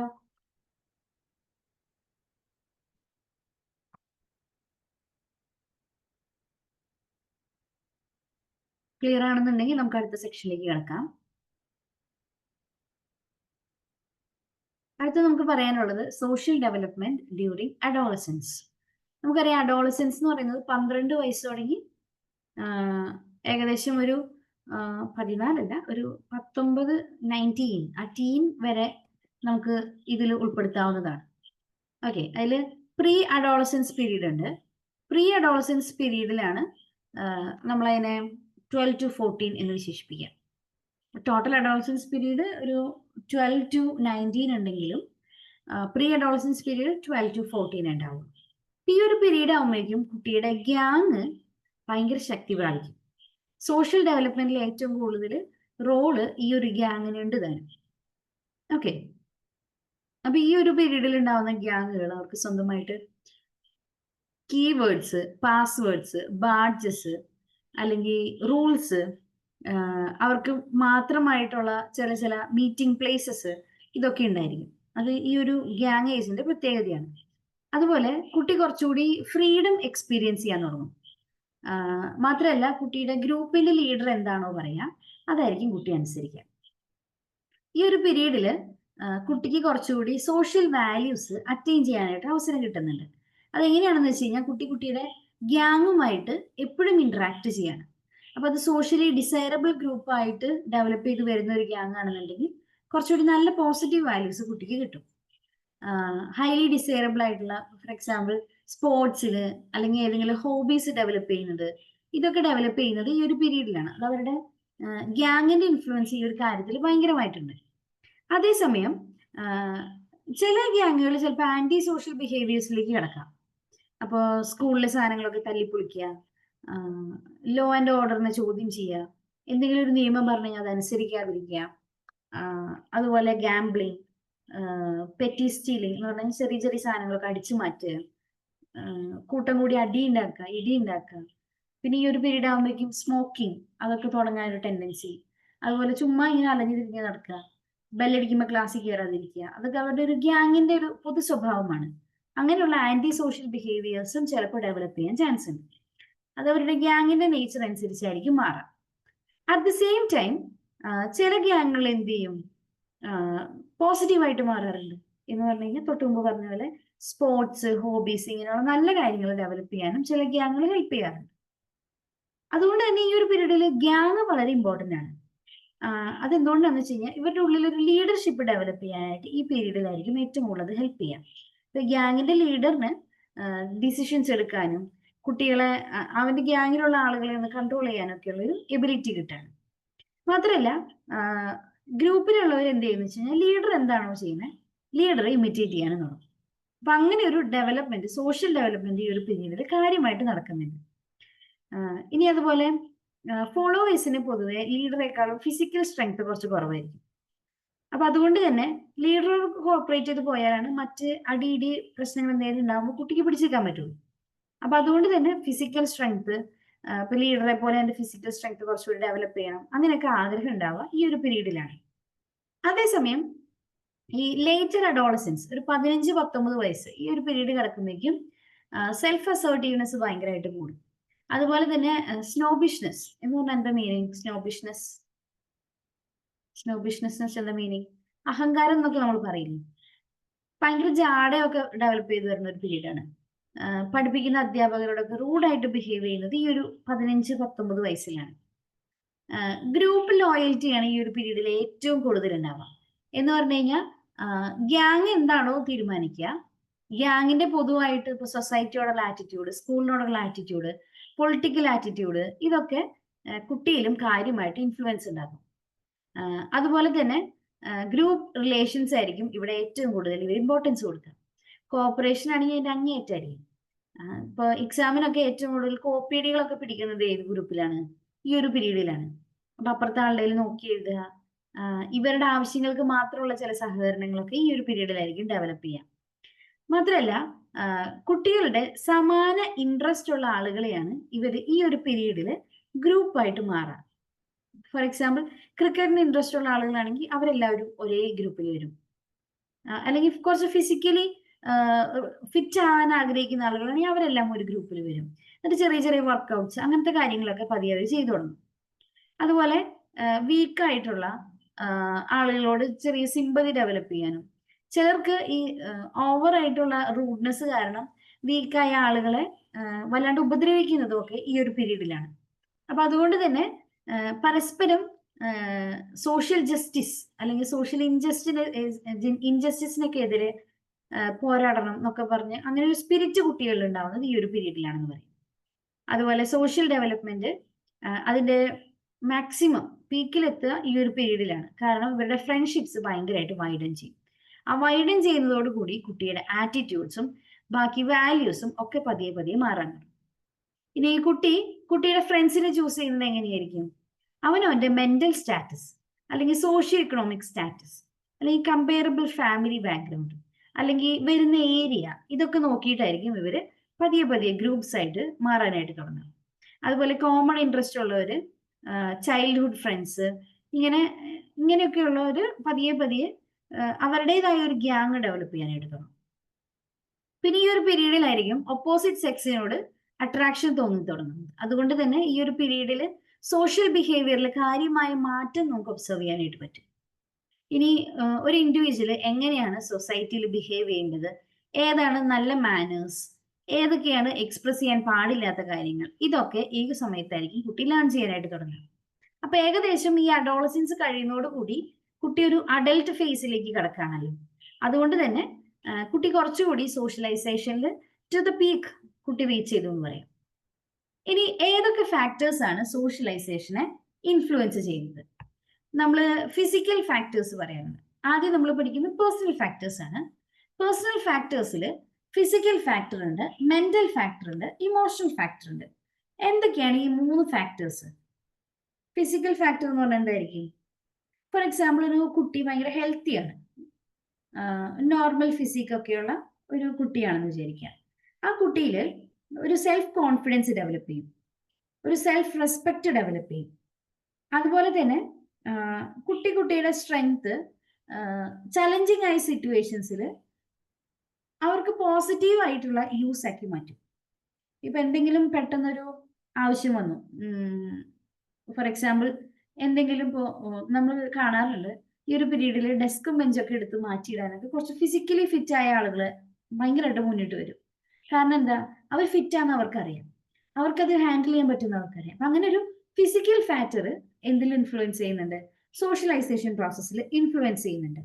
ഇത് അവരുടെ സോഷ്യൽ റിലേഷൻഷിപ്സിൽ മാറ്റുണ്ടാക്കും.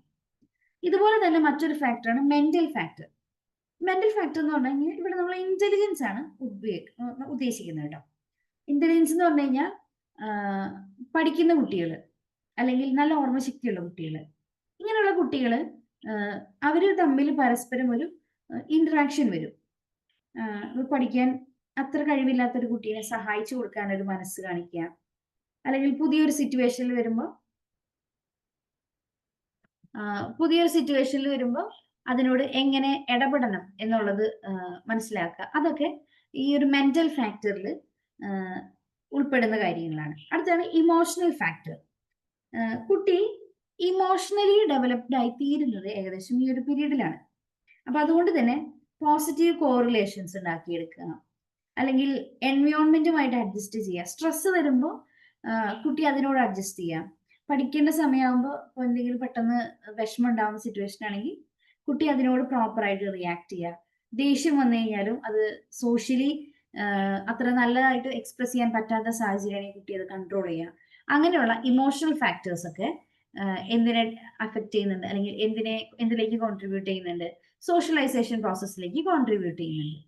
അടുത്ത ഫാക്ടറാണ് എൻവയോൺമെന്റൽ ഫാക്ടേഴ്സ്.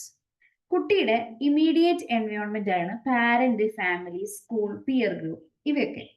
ഈ ഫാക്ടേഴ്സ് എന്തിനെ ഇൻഫ്ലുവൻസ് ചെയ്യാം?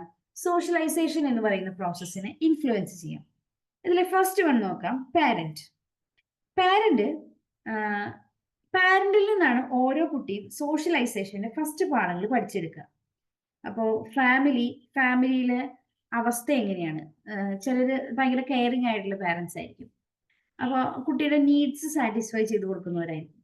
അപ്പോൾ കുട്ടിയുടെ എൻവയോൺമെന്റ് മാറുന്നതനുസരിച്ച് കുട്ടിയുടെ ബിഹേവിയർ പാറ്റേൺ മാറും. ചിലര് കുട്ടി എന്ത് ഡിമാൻഡ്സ് പറഞ്ഞു കഴിഞ്ഞാലും അതൊന്നും സാറ്റിസ്ഫൈ ചെയ്യില്ല. കുട്ടി അങ്ങനെ ഒരു കുട്ടിയെ ഉണ്ടെന്നുള്ള കെയർ കൊടുക്കാത്ത ചില ഫാമിലീസ് ഉണ്ടാവും, ചില പാരന്റ്സ് ഉണ്ടാവും. അപ്പൊ അങ്ങനെയുള്ള ഫാമിലിയിൽ നിന്ന് വരുന്നവർക്ക് സ്വാഭാവികമായിട്ടും ഒരു ആന്റി സോഷ്യൽ നേച്ചർ ആയിരിക്കും അവരുടെ ഉള്ളിൽ ഉണ്ടാവും. അടുത്തത് ഫാമിലി ബാക്ക്ഗ്രൗണ്ട്. ഫാമിലി ബാക്ക്ഗ്രൗണ്ട് എന്ന് പറഞ്ഞു കഴിഞ്ഞാൽ കുട്ടി ആയിരിക്കുന്ന ഫാമിലിയിലെ ബേസിക് ഒരു ഇൻഫ്രാസ്ട്രക്ചർ എങ്ങനെയാണെന്ന് അത് കുട്ടീനെ കാര്യമായിട്ട് സോഷ്യലൈസേഷൻ പ്രോസസ്സിൽ ഇൻഫ്ലുവൻസ് ചെയ്യാം. ഫോർ എക്സാമ്പിൾ, ഫാമിലിയുടെ സൈസ്. ഒരുപാട് ആളുകളുള്ള ഒരു ഫാമിലി ആണെങ്കിൽ ആ കുട്ടിക്ക് ഒരുപാട് പേരോട് സംസാരിക്കാനും ഇടപഴകാനും ഒരു മടിയുണ്ടാവില്ല. അതേസമയം ന്യൂക്ലിയർ ഫാമിലിയാണ്, ചിലപ്പോൾ കുട്ടിക്ക് സിബ്ലിങ്സ് ഒന്നുമില്ല, കുട്ടി മാത്രമേ ഉള്ളൂ. അപ്പൊ കുട്ടിക്ക് സ്വന്തം സാധനങ്ങൾ വേറെ ആളുമായിട്ട് ഷെയർ ചെയ്യാനുള്ള ഒരു മെന്റാലിറ്റി ഒന്നും ഡെവലപ്പ് ചെയ്ത് വരില്ല. അതുപോലെ ഫാമിലിയുടെ ഉള്ളിലുള്ള റിലേഷൻഷിപ്സ് എന്ന് പറഞ്ഞു കഴിഞ്ഞാൽ അച്ഛനും അമ്മയും തമ്മിൽ എന്നും അടിയിടിയും ബഹളമാണെങ്കിൽ ആ കുട്ടിയുടെ സോഷ്യലൈസേഷൻ പ്രോസസ്സ് ഭയങ്കരമായിട്ട് ഹിൻഡർ ചെയ്യപ്പെടും. കാരണം എന്താണെന്ന് വെച്ച് കഴിഞ്ഞാൽ ആ കുട്ടി പ്രതീക്ഷിക്കുക എല്ലാവരും അങ്ങനെ തന്നെയാണ്, നമ്മുടെ ഫാമിലി അല്ല ബാക്കി ഫാമിലീസും ചിലപ്പോൾ അങ്ങനെയായിരിക്കും. അപ്പോൾ പൊതുവെ ഒരു ഇൻഫീരിയോറിറ്റി കോംപ്ലക്സിലേക്കും കുറച്ചൊന്ന് ഉൾവലിഞ്ഞ സ്വഭാവമൊക്കെ ആയിട്ട് ഡെവലപ്പ് ചെയ്യാനായിട്ട് ഈ ഒരു പ്രശ്നങ്ങളൊക്കെ ചിലപ്പോൾ കാരണമാകാം. അതുപോലെ സോഷ്യോ ഇക്കണോമിക് സ്റ്റാറ്റസ് അതൊരു വലിയ പ്രശ്നമായിട്ട് മാറാറുണ്ട്. അപ്പൊ കുട്ടിക്ക് ഒരു ടൂർ പോകണം, അതിന് വേണ്ട പൈസ കൊടുക്കാൻ ഫാമിലിക്ക് അവസ്ഥയില്ല.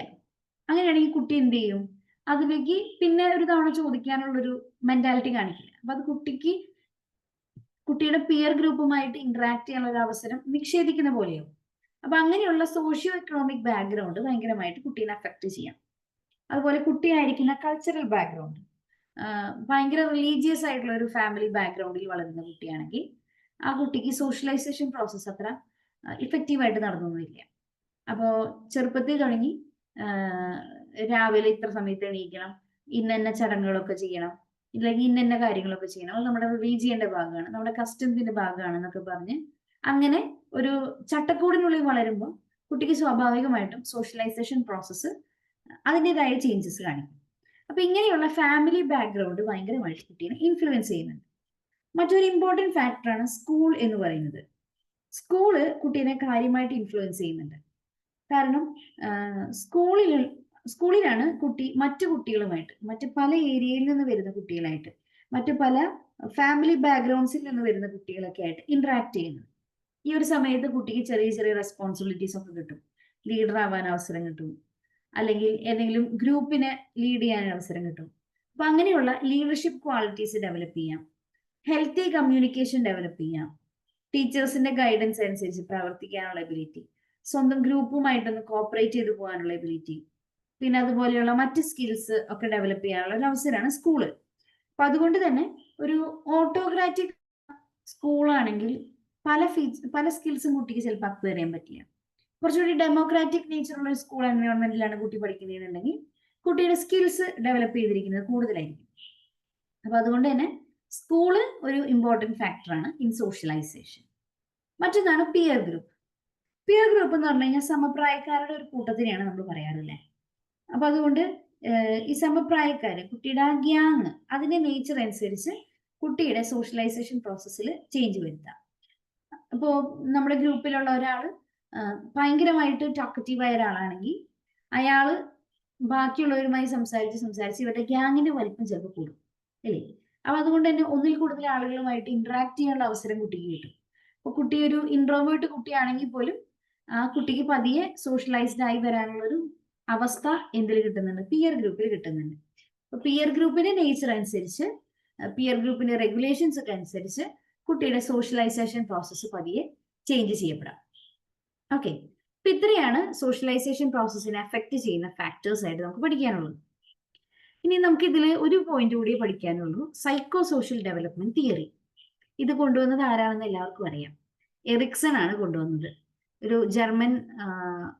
ജർമ്മനിക്കാരനാണ് ബേസിക്കലി. ഇദ്ദേഹമാണ് ഒരു 8 സ്റ്റേജസ് ഉള്ള സോഷ്യൽ ഡെവലപ്മെന്റിന്റെ, സൈക്കോ സോഷ്യൽ ഡെവലപ്മെന്റിന്റെ സ്റ്റേജസ് ഡെവലപ്പ് ചെയ്തെടുത്തിരിക്കുന്നത്. ഈ ഒരു സിസ്റ്റം ഡെവലപ്പ് ചെയ്തെടുത്തതിൽ കൂടെ എൻറ്റയർ ലൈഫ് സ്പാനിൽ ഒരാൾക്ക് ഉണ്ടാകുന്ന സോഷ്യൽ ഡെവലപ്മെന്റിനെ കുറിച്ചാണ് നമ്മൾ സംസാരിക്കാൻ പോകുന്നത്. അപ്പോൾ ഇതിൽ നമ്മൾ എസെൻഷ്യലി അറിഞ്ഞിരിക്കേണ്ട കുറച്ച് കാര്യങ്ങളാണ് ആദ്യം കുറച്ച് പോയിന്റ്സ് ആയിട്ട് തന്നിരിക്കുന്നത്. അതിനുശേഷമാണ് ഇതിന്റെ ഓരോ സ്റ്റേജസ്, അതിന്റെ പ്രത്യേകതകൾ എന്തൊക്കെയാണ്, അതിൽ വരുന്ന ക്രൈസിസ് എന്താണ്, ഇങ്ങനത്തെ കാര്യങ്ങളൊക്കെ കടന്നേക്കണം. നമുക്ക് നോക്കാം. Development of ego identity and the conscious sense of the self that we develop through the social interaction. അതാണ് ഇവിടുത്തെ മെയിൻ തിങ്. കുട്ടിക്കുള്ളിൽ ഒരു ഈഗോ ഐഡന്റിറ്റി ഡെവലപ്പ് ചെയ്യാണ്, അതുപോലെ തന്നെ ഒരു കോൺഷ്യസ് സെൻസ് ഡെവലപ്പ് ചെയ്തെടുക്കുകയാണ്. ഈ ഒരു ഡെവലപ്മെന്റ് നടക്കുന്നത് സോഷ്യൽ ഇന്ററാക്ഷനിൽ കൂടെയാണ്. അപ്പൊ ഈ ഇന്ററാക്ഷൻ ഓരോ ഏജ് ഗ്രൂപ്പിൽ നടക്കുന്നതനുസരിച്ച് ഇതിനെ പല പല സ്റ്റേജസ് ആയിട്ട് ഡിവൈഡ് ചെയ്തിട്ടുണ്ട്. നമ്മുടെ ഈഗോ ഐഡന്റിറ്റി കോൺസ്റ്റന്റ്ലി ചേഞ്ച് ചെയ്തുകൊണ്ടിരിക്കുന്ന ഒന്നാണ്. കാരണം എപ്പോഴും നമുക്ക് പുതിയ എക്സ്പീരിയൻസസ് വന്നുകൊണ്ടിരിക്കുകയാണ്, എപ്പോഴും പുതിയ ഇൻഫർമേഷൻസ് നമ്മൾ അക്വയർ ചെയ്തുകൊണ്ടിരിക്കുകയാണ്, നമ്മുടെ ഡെയിലി ഇന്ററാക്ഷൻസ് മാറിക്കൊണ്ടിരിക്കുകയാണ്. അതുകൊണ്ട് തന്നെ ഈഗോ ഐഡന്റിറ്റി കോൺസ്റ്റന്റ്ലി ചേഞ്ചിങ് ആണെന്ന് പറയാം. ഈഗോ ഐഡന്റിറ്റി എന്ന് പറയുന്നത് കോൺസ്റ്റന്റ്ലി ചേഞ്ചിങ് ആണ്. ഇനി the essence of competence also motivate behaviours and actions. നമ്മുടെ സിറ്റുവേഷന്റെ ആ ഒരു സിറ്റുവേഷനുമായിട്ട് അഡ്ജസ്റ്റ് ചെയ്ത് പോകാനായിട്ട് കുട്ടിയിലെ ബിഹേവിയേഴ്സ് മോഡിഫൈ ചെയ്യാനും കുട്ടിയുടെ ആക്ഷൻസ് മോഡിഫൈ ചെയ്യാനൊക്കെ ഒരു എസെൻസ് ഓഫ് കോമ്പിറ്റൻസ് ഹെൽപ്പ് ചെയ്യുന്നുണ്ട്. അതുപോലെ തന്നെ കുട്ടി ഡെവലപ്പ് ചെയ്ത് വരുന്ന ഓരോ സ്റ്റേജിലും കുട്ടിക്ക് ഓരോ ക്രൈസിസ് നേരിടേണ്ടതായിട്ട് വരും.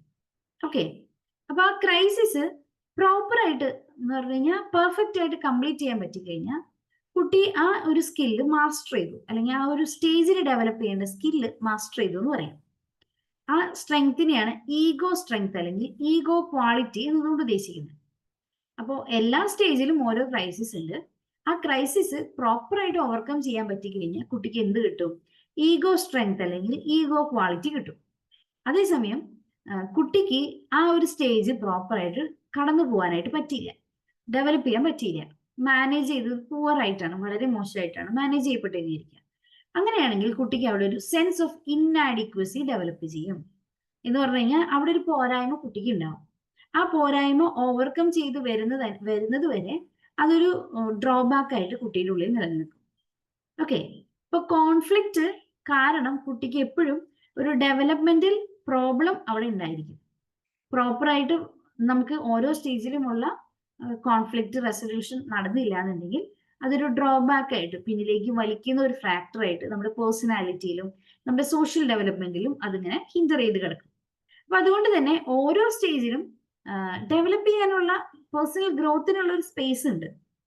പക്ഷെ അതുപോലെ തന്നെ എന്തുകൊണ്ട്, സപ്പോസ് നമ്മൾ ഫെയിൽ ആയി കഴിഞ്ഞു കഴിഞ്ഞാൽ അതൊരു ഡ്രോബാക്ക് ആയിട്ട് മാറാനുള്ള ടെൻഡൻസിയും അവിടെ തന്നെ കിടക്കുന്നുണ്ട്.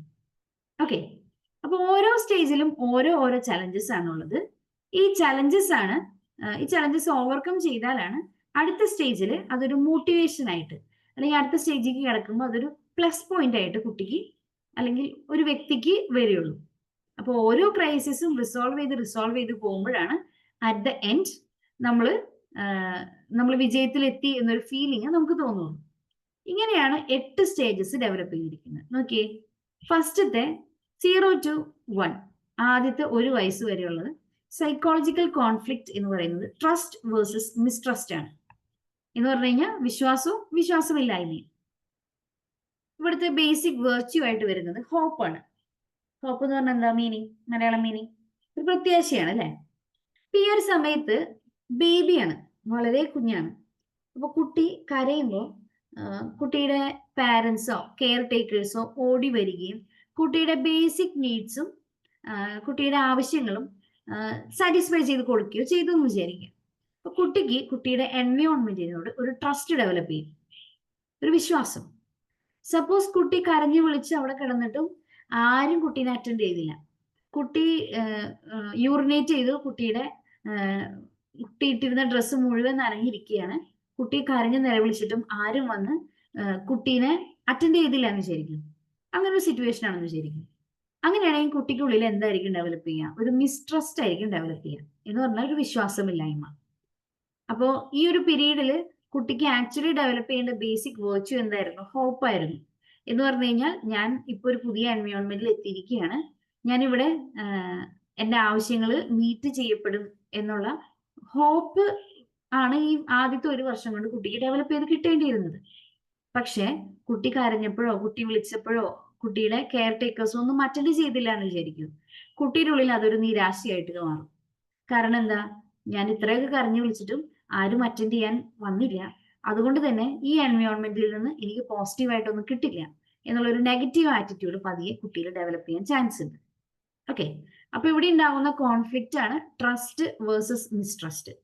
കുട്ടിയുടെ ബേസിക് നീഡ്സ് ഒക്കെ സാറ്റിസ്ഫൈ ചെയ്തു, കുട്ടി കരഞ്ഞപ്പോൾ കെയർ ഗീവേഴ്സ് ഓടി വന്നു എന്നുണ്ടെങ്കിൽ കുട്ടിയിലെ ട്രസ്റ്റ് ഡെവലപ്പ് ചെയ്യും. അപ്പൊ അതിന്റെ ഫലമായിട്ട് ബേസിക് വെർച്യൂ ആയിട്ടുള്ള ഹോപ്പ് കുട്ടിയിൽ ഡെവലപ്പ് ചെയ്യും. ഇനി ആരും അറ്റൻഡ് ചെയ്തില്ലെങ്കിൽ കുട്ടിയിൽ അതൊരു മിസ് ട്രസ്റ്റ് ആയിട്ട് കിടക്കുകയും അത് കുട്ടിയുടെ അടുത്തൊരു സ്റ്റേജിലേക്ക് ഡെവലപ്മെന്റിലേക്ക് കിടക്കുമ്പോൾ കുട്ടിയുടെ നീഡ്സ് ആരും നോക്കാനുണ്ടാവില്ല എന്നൊരു നെഗറ്റീവ് ധാരണ കുട്ടിയിൽ കിടക്കുകയും ചെയ്യും. ഓക്കെ, ഇനി സെക്കൻഡ് സ്റ്റേജിലേക്ക് കിടക്കാം. 1 വയസ്സ് തുടങ്ങി 3 വയസ്സ് വരെയുള്ള പീരീഡ്. ഈ ഒരു പീരീഡിലാണ് ഓട്ടോണമി ഉണ്ടാവുക. Autonomy versus shame and doubt ആണ് ഈ ഒരു പീരീഡിലെ കോൺഫ്ലിക്റ്റ്. ഇവിടെ ഉണ്ടാവുന്ന ബേസിക് വേർച്യൂ എന്ന് പറയുന്നത് വില്ലാണ്. അപ്പോൾ കുട്ടിക്ക് കുട്ടിയുടെ ബോഡിയിലുള്ള ഒരു കൺട്രോൾ ഡെവലപ്പ് ചെയ്യുന്നത് ഈ ഒരു പീരീഡിലാണ്. ഒരു എക്സാമ്പിൾ പറയുകയാണെങ്കിൽ കുട്ടി പ്രോപ്പർ ടൈമിൽ യൂറിനേറ്റ് ചെയ്യാൻ തുടങ്ങുന്നതും പ്രോപ്പർ ടൈമിൽ ശരീരത്തിൽ നിന്ന് പുറത്തേക്ക് പോകേണ്ട സാധനങ്ങളൊക്കെ പുറത്തേക്ക് പോകുന്നതും ഫുഡ് കഴിക്കുമ്പോൾ വിശക്കുമ്പോൾ ഭക്ഷണം കഴിക്കുന്നതും അതിനൊരു ക്രമം വരുന്നതൊക്കെ ഈ ഒരു പീരീഡിലാണ്. അപ്പൊ കുട്ടിക്ക് കുട്ടിയുടെ കൈ, കുട്ടിയുടെ കാല്, ഒരു സാധനം പ്രോപ്പറായിട്ട് എടുക്കുക, ഇങ്ങനെയുള്ള ഒരു ഇൻഡിപെൻഡൻസ്, ഒരു സെൻസ് ഓഫ് കൺട്രോൾ കുട്ടിക്ക് ഫീൽ ചെയ്യും. ഓക്കെ, അങ്ങനെ ഡെവലപ്പ് ചെയ്യാൻ പറ്റിക്കഴിഞ്ഞാൽ കുട്ടിയിൽ ഓട്ടോണമി ഡെവലപ്പ് ചെയ്തു എന്ന് പറയാം, അല്ലെങ്കിൽ വിൽ എന്ന് പറയുന്ന വേർച്യൂ ഡെവലപ്പ് ചെയ്തു എന്ന് പറയാം. ഇപ്പൊ സപ്പോസ് കുട്ടിക്ക് കറക്റ്റ് ആയിട്ടുള്ള ഒരു പോർട്രി ട്രെയിനിങ്ങോ അങ്ങനത്തെ കാര്യങ്ങളോ ഒന്നും കൊടുത്തില്ല. അപ്പൊ കുട്ടി എപ്പോഴാണോ കുട്ടിക്ക് യൂറിനേറ്റ് ചെയ്യുന്നത് അപ്പൊ യൂറിനേറ്റ് ചെയ്യുന്നു, എപ്പോ വിശക്കണോ അപ്പൊ കഴിക്കുന്നു, അല്ലെങ്കിൽ എപ്പോഴാണ് പാരന്റിന് ഒഴിവുള്ളത്, പാരന്റ് എപ്പോഴാണ് ഫുഡ് കൊടുക്കണേ അപ്പൊ കഴിക്കുന്നു. അങ്ങനെ ഒരു രീതിയിലാണ് കുട്ടി പോകുന്നതെന്നുണ്ടെങ്കിലോ കുട്ടിക്ക് അത് എപ്പോഴും ഒരു ഷെയിം ആൻഡ് ഔട്ട് ആയിട്ട് മാറും. കുട്ടികളിൽ അതൊരു നെഗറ്റീവ് ആറ്റിറ്റ്യൂഡായിട്ട് പിന്നിലേക്ക് വലിക്കുന്ന ഒരു ആറ്റിറ്റ്യൂഡായിട്ട് ഡെവലപ്പ് ചെയ്യും. അടുത്തൊരു ഏജിലേക്ക് പോകുമ്പോൾ ഇപ്പൊ 3 to 6 ഇയേഴ്സ് കുട്ടി പ്രീ സ്കൂൾ പീരീഡിലേക്ക് കിടക്കാണ്. ആ ഒരു പീരീഡിലേക്ക് കിടക്കുമ്പോൾ ഇങ്ങനെ പോട്ടി ട്രെയിനിങ് ഒന്നും പ്രോപ്പർ ആയിട്ട് നടന്നിട്ടില്ല. അതൊക്കെ വരുമ്പോൾ കുട്ടി ആദ്യം തന്നെ സ്കൂളിലേക്ക് ചെല്ലുമ്പോൾ അതൊരു ഡ്രോബാക്ക് ആയിട്ട് അല്ലെങ്കിൽ പിന്നിലേക്ക് വലിക്കുന്ന ഒരു കാര്യമായിട്ട് ചിലപ്പോൾ അഫക്ട് ചെയ്യാൻ ചാൻസ് ഉണ്ട്. അതുകൊണ്ടാണ് പറയുന്നത് ഓരോ സ്റ്റേജിലുമുള്ള കോൺഫ്ലിക്റ്റ് പ്രോപ്പർ ആയിട്ട് റിസോൾവ് ചെയ്തില്ല എന്നുണ്ടെങ്കിൽ എന്ത് സംഭവിക്കും, കുട്ടീനെ അത് നെഗറ്റീവായിട്ട് ബാധിക്കും. ഓക്കെ, പറഞ്ഞത് ക്ലിയർ ആണെന്ന് വിചാരിക്കുന്നു. ഇതുവരെ പറഞ്ഞ കാര്യങ്ങളിൽ എന്തെങ്കിലും കൺഫ്യൂഷൻ ഉണ്ടോ?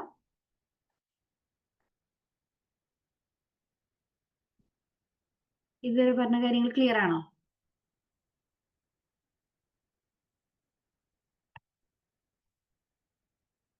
ക്ലിയർ ആണെന്ന് വിചാരിക്കുകയാണ്. അടുത്ത സ്റ്റേജിലേക്ക് കിടക്കാലോ അല്ലെ. അടുത്തത് 3 to 6 ഇയേഴ്സ് ആണ്.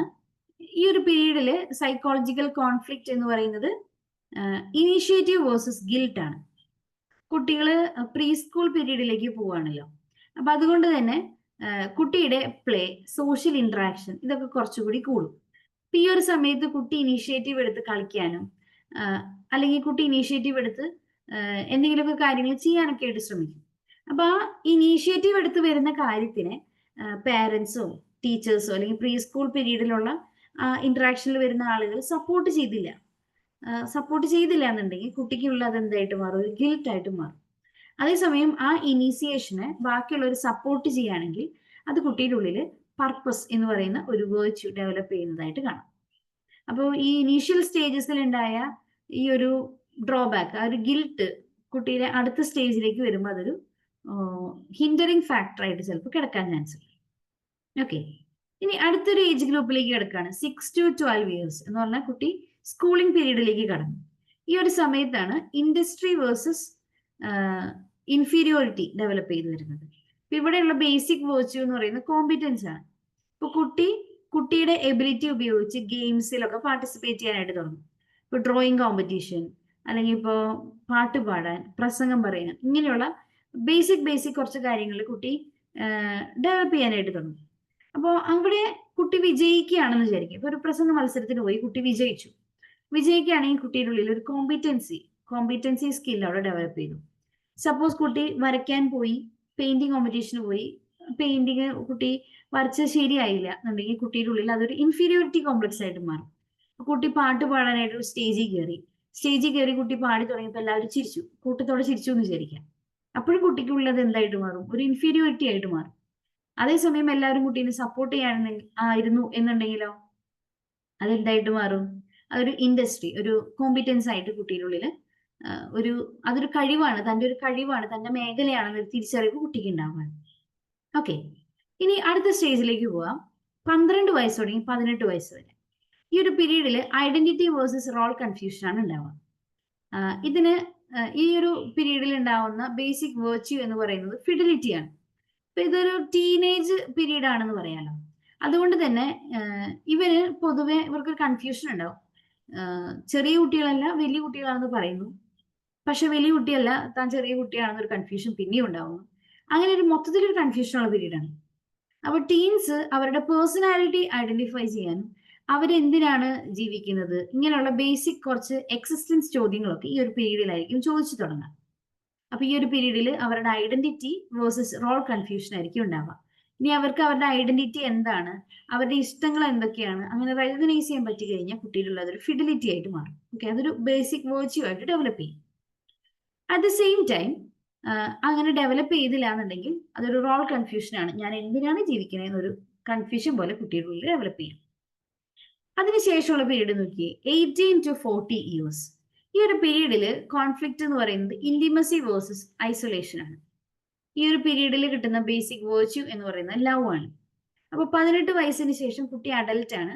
അഡൽട്ട് അവരുടെ intimate relationships, girlfriend, boyfriend, love relationships, ഇങ്ങനത്തുള്ള റിലേഷൻസ് ഡെവലപ്പ് ചെയ്യാനായിട്ട് തുടങ്ങും. അപ്പൊ അങ്ങനെ സക്സസ്ഫുൾ ആയിട്ട് ഡെവലപ്പ് ചെയ്ത ആളുകൾക്ക് ഇന്റിമസി ഫീലിങ്സ് കിട്ടും, ലവ് എന്ന് പറയുന്ന ബേസിക് വേർച്യൂ ഉണ്ടാകും. അതേസമയം ഓൺ ദ വേ എന്തെങ്കിലും ഒരു ബ്രേക്കപ്പ് അല്ലെങ്കിൽ അങ്ങനത്തെ പ്രശ്നങ്ങളിലൂടെയൊക്കെ കടന്നു പോയി കഴിഞ്ഞാൽ സ്വാഭാവികമായിട്ടും അവരുടെ ഉള്ളിൽ അതൊരു ഐസൊലേഷൻ ആയിട്ട് മാറും. ഇവർക്ക് മറ്റുള്ളവരെ ട്രസ്റ്റ് ചെയ്യാനൊന്നും ഇൻട്രസ്റ്റ് ഉണ്ടാവില്ല. കാരണം ഒരിക്കല് ചൂടുവെള്ളത്തിൽ വീണ പൂച്ച പച്ചവെള്ളം കണ്ടാലും പേടിക്കുന്നു പറഞ്ഞ പോലെ ഇവിടെ ഇവർക്ക് എന്തുണ്ടാവും, ഇന്റിമസി വരുന്ന റിലേഷൻസിനോട് ഭയങ്കര പേടി പതിയെ ഡെവലപ്പ് ചെയ്യാനായിട്ട് തുടങ്ങും. അപ്പൊ ഈ ഒരു പീരീഡില് ഇന്റിമസി വേഴ്സസ് ഐസൊലേഷൻ എന്നുള്ളതിലെ ഇന്റിമസി ആണോ ഐസൊലേഷൻ ആണോ എന്നതിനെ ഡിപ്പെൻഡ് ചെയ്ത് അടുത്ത സ്റ്റേജ് ഏതായിരിക്കും എന്നുള്ളത് തീരുമാനിക്കപ്പെടും. അപ്പോൾ ഈ ഒരു സമയത്ത് ഇന്റിമസി വർക്കൗട്ടായി, റിലേഷൻ പ്രോപ്പർ ആയിട്ട് ഡെവലപ്പ് ചെയ്തു, ഒരു 40 വയസ്സിനുള്ളിൽ കല്യാണം കഴിഞ്ഞു, ഫാമിലി ആയി, സെറ്റിൽ ആയി എന്ന് വിചാരിക്കും. അടുത്ത പീരീഡ് നോക്കൂ, 40 to 65 ഏജ്. ആ ഗ്യാപ്പിൽ, ആ ഒരു ഏജ് ഗ്രൂപ്പിൽ ജനറേറ്റിവിറ്റി വേഴ്സസ് സ്റ്റാഗ്നേഷൻ ആണ്.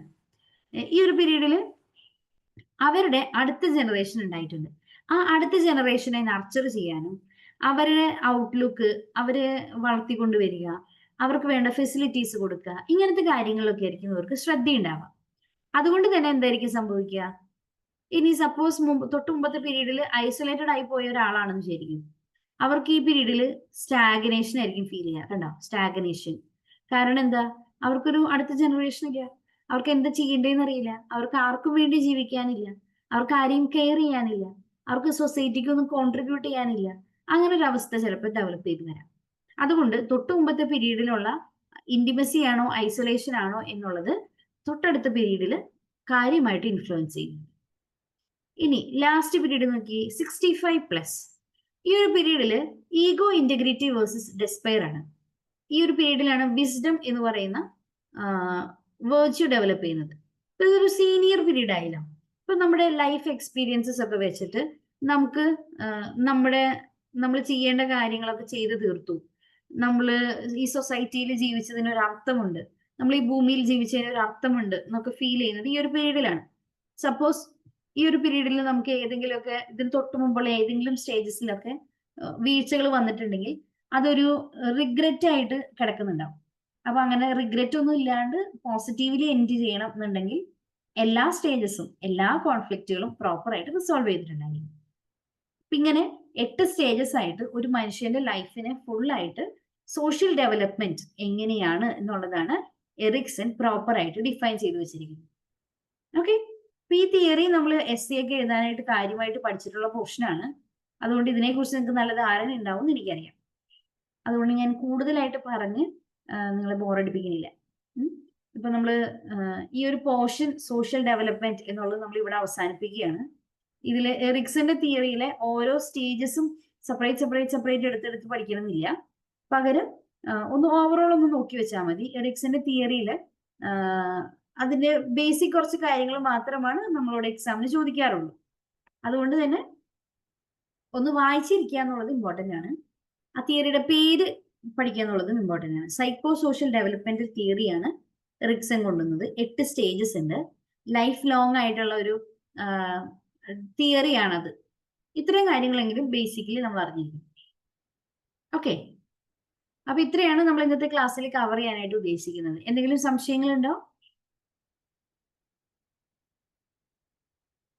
ഇല്ലാന്നുണ്ടെങ്കിൽ നമുക്ക് ഇന്നത്തെ ക്ലാസ് വൈൻഡപ്പ് ചെയ്യാം.